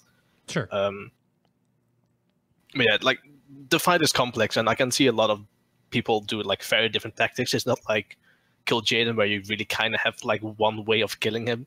I think there's got to be multiple different ways you can kill this fight, which I think in general is really fun in the end boss. You started with Helya. There was quite a different ways how people killed it, with like how they guided the orbs when they went up. Like Method and Serenity had the really different tactics, and those are the kind of things that I like in the end boss. Difficulty wise, it's hard to say because it hasn't been killed. They might just like literally hotfix a thing and it would be easy, you never know. But in general, I think it's a pretty good encounter so far. And would probably put it to like, I don't know, I haven't killed enough end bosses myself yet to actually make like a really good list, because I only started raiding in Legion, but I think it's in general a really good boss. Looks how it looks. Okay. Yeah, we'll have to wait and see, because every other boss has died with one reset so far, except, going back to Archimond. So we'll have to wait and see what the reset goes with. The tag to that, and why I bring up time, is that none of the top guilds, so Limit, Exorcist, Method, that are working on Argus, any of them, or at least any of the ones that might happen today or tomorrow before the reset, no one has the Path of the Titans Pantheon trinkets syncing to give them the raid buff yet. Which may or may not be how the fight might be tuned. So where do you think the landscape's going to change with those finally turning on in another reset, possibly? Depending on RNG.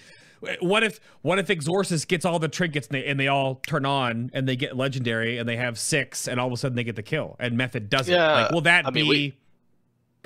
I don't know. I doubt that you will see a massive increase in trinkets. Obviously, I always hope you get a couple of trinkets. We'll have to see. And like how you said about shooting, you will see. If we kill it this week, then obviously like you didn't need the amount of trinkets, and if we kill it like next week, maybe you do. So for the shooting, that progressive nerf. Yeah, it kind of reminds me. It's a really good progressive nerf. It really is. It kind of reminds me of like Archimond, right? Like how guilds were like just starting to get the rings as they were killing it. Right. Yeah. So yeah, I mean, it could definitely. I mean, in some ways, it could contribute, but I don't know. I don't think it's going to be that big of a deal having the trinket. Like for us, like, okay, so obviously not going to talk about phase 3, but like for the first 2 phases, like the fight's really good. Like it's a really fun fight. It's really solid. Like you can make like all sorts of cool strategies for it. Like I definitely put it up there as like one of my favorite fights, like at least so far in progression, right? But there are some issues, like Cayna was just saying, like with the dots, right? Like you instantly get a stack if you have the fear debuff, like instantly. Like you can move, but it seems like the timer on it might be like some sort of server clock, because it's like intermittent, right? Like if you instantly stack, if everyone is like 5.5 yards out, and then as soon as the debuffs go out, everyone immediately stacks perfectly. Sometimes you can avoid that first tick, but most of the time you still get it. Yeah, it's really hard. It goes super fast. It's kind of like Coven. So I think where it like ticks instantly. So I think that if there's any adjustment to that fight, it would probably be to make that like a slight delay, if I were to guess. Yeah. That to me is like the biggest issue with the fight right now. Okay. Everything else, it's like you can kind of outplay it, but that one specific mechanic, like no matter what you do, it's so much damage, right? It's just so much damage. So that's that's good though. Yeah, that's warlocks. That was one of the points I had here. What changes will hit the landscape soon, and that sort of those little timing, because that was the biggest thing with Mythic Kill Jaden that kept happening, that we talked about on the Method interview about KJ, was that there were timings that just didn't work in that fight, that Blizzard had to fix the timings to make the encounter actually accessible. Not to nerf it or to make it easier, but to make the mechanics just work together. Otherwise, you get the layering, and that's the thing that happens in Legion right now. Legion layering is like this weird system where a boss does a mechanic, deal with it, does a mechanic, deal with it, and then all of a sudden, all 3 of his mechanics just squish in because they're all on different clock timers, and you're just like, oh, okay. So, yeah, I like to call it like the Titanforging of mechanics. No, but there is Titanforging in that fight, Preheat. You can't push it too far. So like sometimes you're like a melee, and like melee always get, certain things, and it's kind of a different ball game for them in that fight. But like, you can have like the Soul Blight happen at the same time you get a Fury of the Sky, at the same time you get, you know, Anger. And then it's like, okay, what is, or like Fear, like, okay, what am I doing now? Like, I need to go run out and drop my Soul Blight. You can drop that Soul Blight literally right after it drops. You could, you know, maybe in another scenario, you're dropping your Soul Blight, you're out. And then all of a sudden you get Fear. You're going to instantly get like 2 stacks because it's going to take you like a second to get to, you know, Civilization again after you drop off the Blight. Like it's really challenging to like try and figure out strategies around this stuff. And it seems like a lot of it might not be like the way it's intended to work. Like also we've noticed that spell queuing on the boss is sometimes weird. Like sometimes the boss will just do like a random frontal. Like this one timer, it's like a 10% chance after a certain cone that he does it. I don't know. I think that these are things that like we're QA testing right now. But overall, the fight's like super solid. Okay. I feel like the difference between this boss and, for example, KJ, is that against this boss you can play around those really annoying and shitty timers. Like you can make a proper tactic around those things and deal with it every single time it could possibly happen. Where on KJ it was not possible.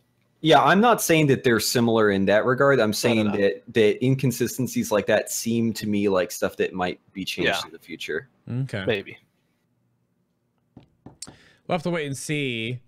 Do you have any predictions you want to throw out there for living another reset, though, based on the information that the two of you have? I can't include Bloo yet because they're not poking him just yet. Just Whatever, man. We're gonna one-shot it. oh, okay. That's sure. I don't know why you guys don't bother one-shotting it. Yeah. Like, I mean, like I feel like Blue could probably give a better prediction because we can't really talk about this. So True. wow. I don't know, man. There's still 3 days left for or 2, I guess. 2 for us, 3 for EU. Yeah, I think there's a good chance it dies this reset, but not by a lot. I guess we'll see. I mean, it's one of those fights where I think that Blizzard, I don't know. I mean, the rest of the instance feels like it's missing a mechanic the whole way through, and this feels like the only truly complete encounter where there's enough mechanics.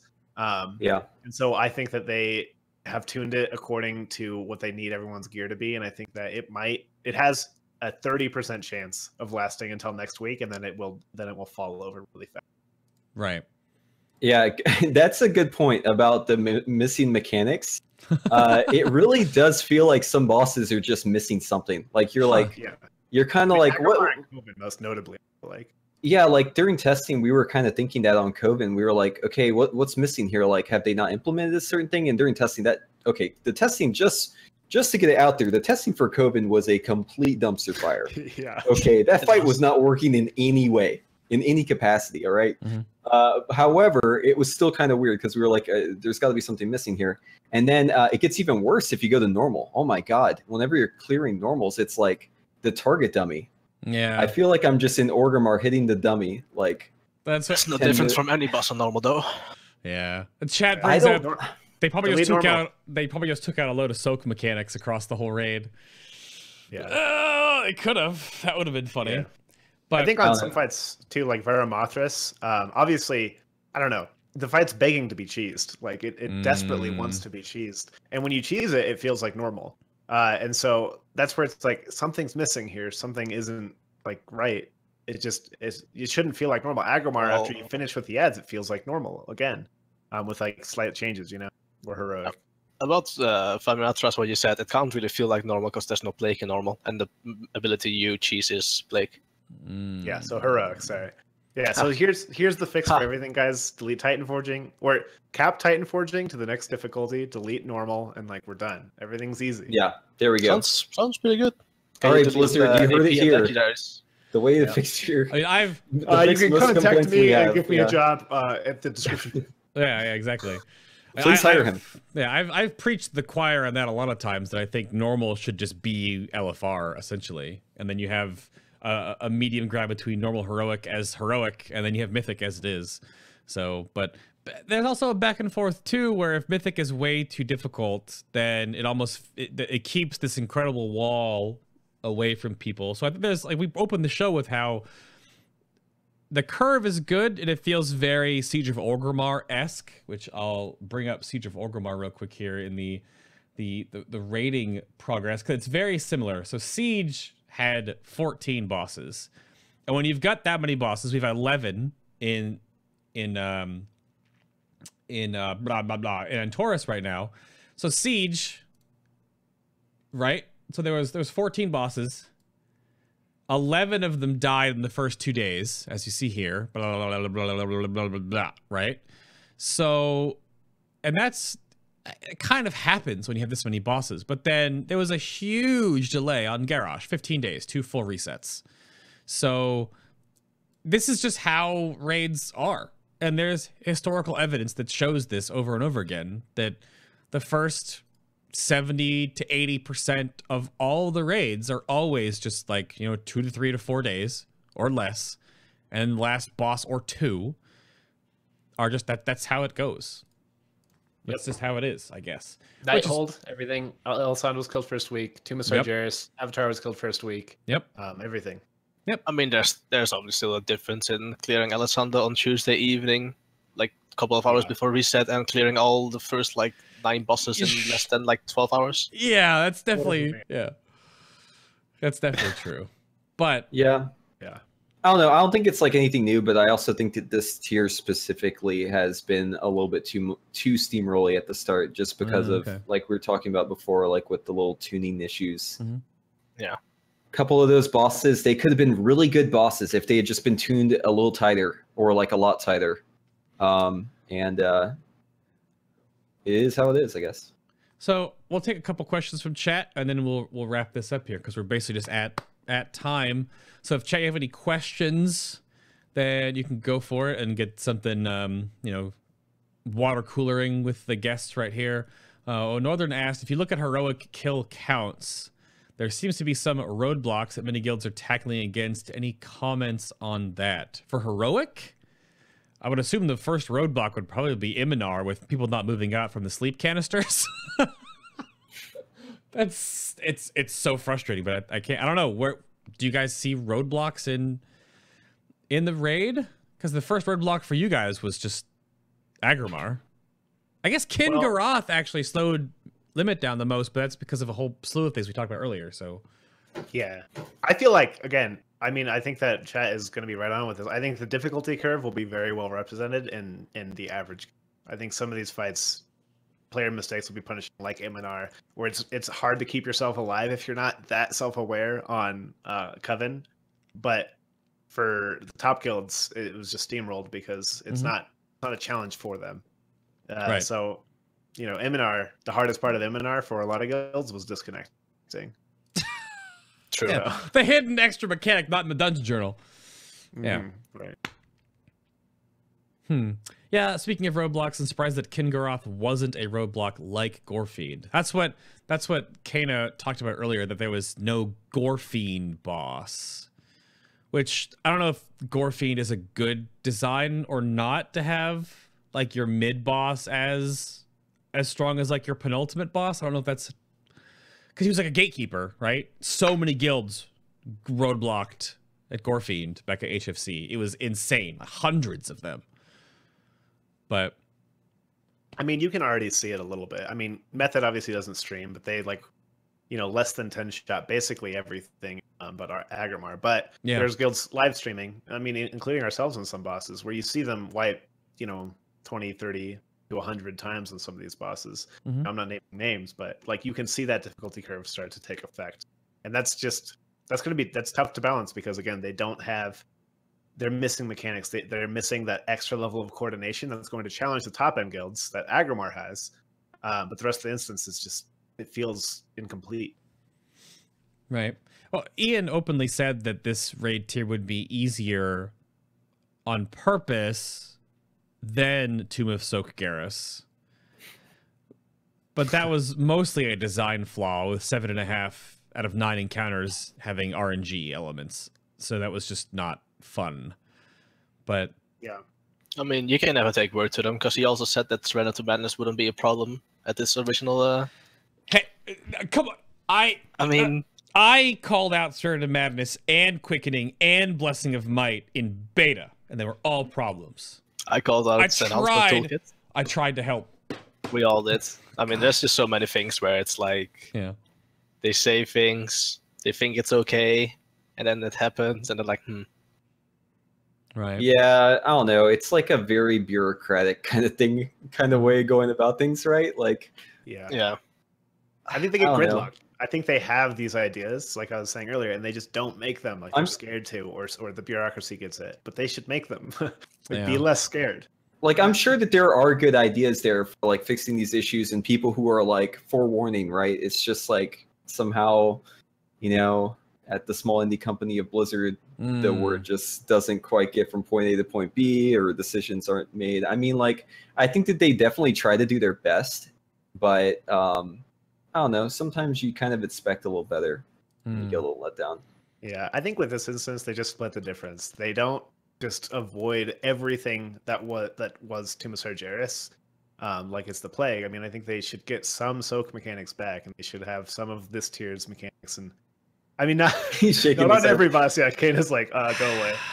I mean, I just like they need something. It feels like every boss was designed by the same guy right now. You know what I mean? They all feel like just a different model sometimes, and we need more interesting mechanics and something is tough to deal with. I don't mind the Soaking mechanics. I mind Soaking mechanics that make you wipe the raid instantly, because we had more wipes on Mythic Goroth, which is the first boss that we had to Mythic Coffin. Which is that really good design though? How many wipes did I have on Mythic Goroth the first time? Because I have commands for this. 14. So not terrible, but still 14. Yeah. Yeah, I have commands for all these because I like to look back and look at stats, at least from my perspective, on wipes. Yeah. Don't look at the 616 kill Jaden wipes. Don't look at that. Don't worry. But how about a quick question, and then we'll wrap here. Blue, favorite boss in Legion thus far, barring your knowledge of Argus? In all of Legion, I mean, I have to go with Helia. A solid choice. Preheat, what about you? I'm thinking about it right now.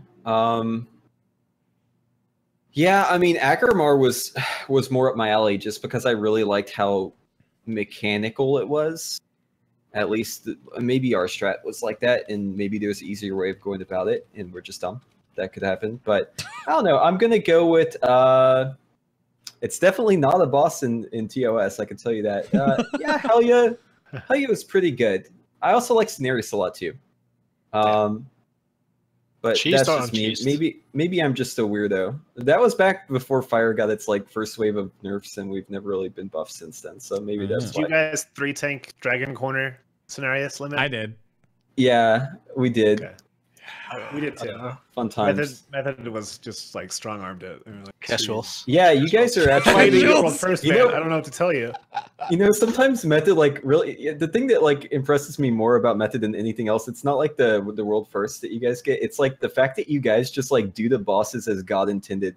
That was just like as God Ian has a closest on Scenarios, we actually had a choice to go to like obviously the treating tactic, but we didn't. Even on the farm when we were doing like 6 split runs, because we felt like this tactic was just as solid. On Eyeball Boss though, we definitely lost time. Like that was a mistake more than anything else. Not one facing it.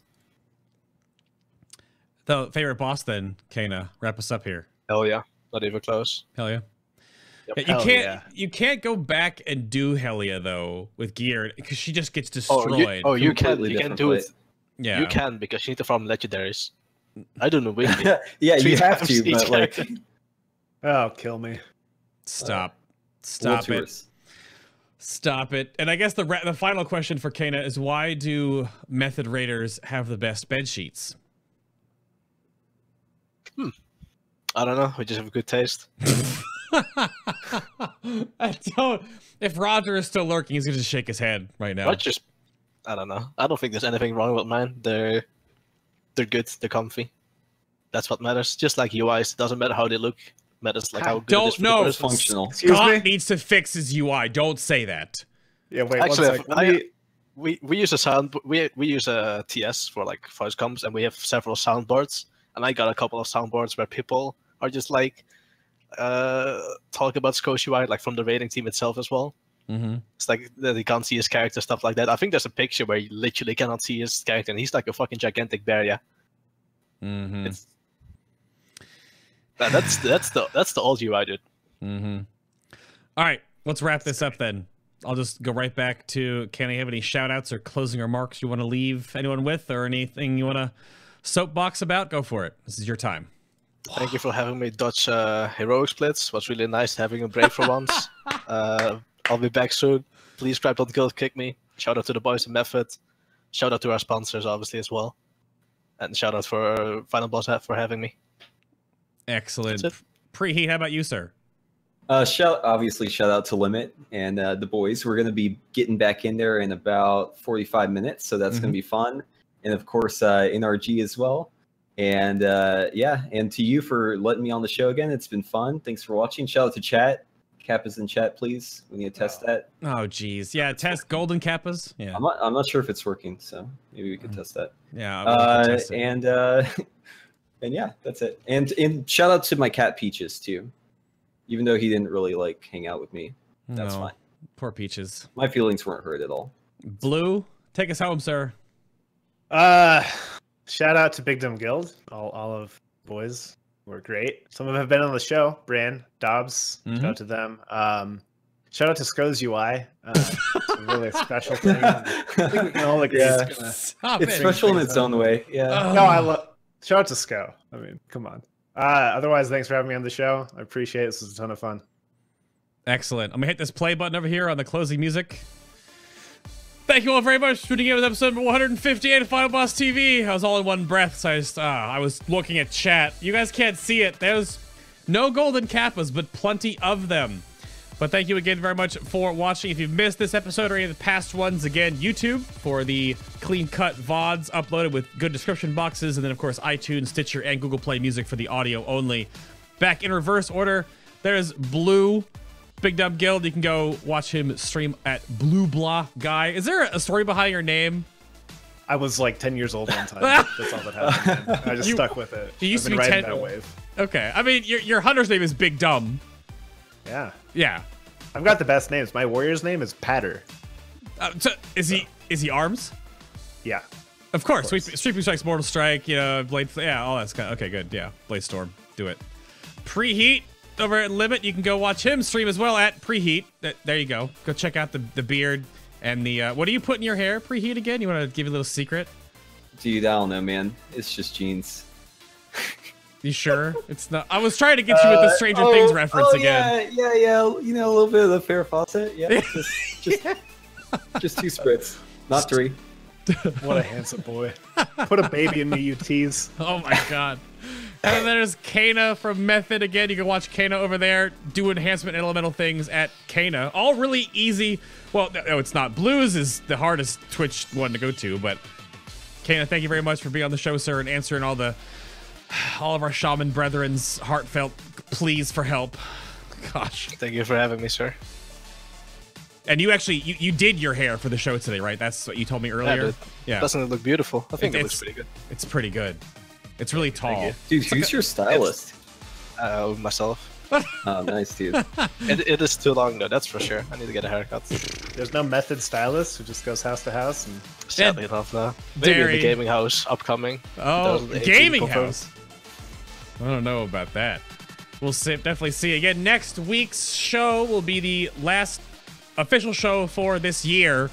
There will be a live stream on New Year's. There'll be giveaways during the week of the holidays. And there will be stuff on Patreon coming out. There's a Patreon hangout for those that are at the Patreon tier. And yeah, but next week again is the year-end special. It'll be with my buddy Brutal. And then Trade Chat. Panzer will be on. And we're going to talk about, I don't know, BlizzCon and World of Warcraft and Froth and rainbow hair and beards. Even though Danielle has the best beard of the two of us on that show. But until next week, trusting your seal of artifact power, continue the grind, get your ults to 75. Ugh. I'm getting my elemental weapon to 75 right now, and I'm just... Because I may have to play ranged for Coven. Damn it. Well, we'll see. But thank you all very much. Then you might as well level a Shadow Priest. Don't I tell heard me the Ellie owns on Coven. I don't know where you've heard from, but I mean, we blast ads, but like boss damage, it's compared to is terrible. Yeah. No, dude, it owns, man. Just believe me, Ellie owns on code. No, here's something I want to say is that the community freaks out anytime a nerf hits any spec, but everything is pretty viable. Okay, top guilds are running everything from Ret Paladins to Enhancement Shamans to... There are no survival hunters, Blue. Don't you give me that. Okay. There was a Nighthalt. I'm making it happen. Of course. Do it right now. Your Survival's first damage is insane, though, actually. There should be. You heard it here. BigDumbGuild's Mythic Argus first kill. You'll be playing survival. Do it. Do it. No balls. If you don't, you won't. There's no beer pong. Yeah. I gotta go. I gotta go. Trust your seal of artifact power, everybody. Have a great week, and we'll see you here next week, everybody. Bye. I gotta do the wave thing. Wave at the people. There you, yes. Good luck. Woo.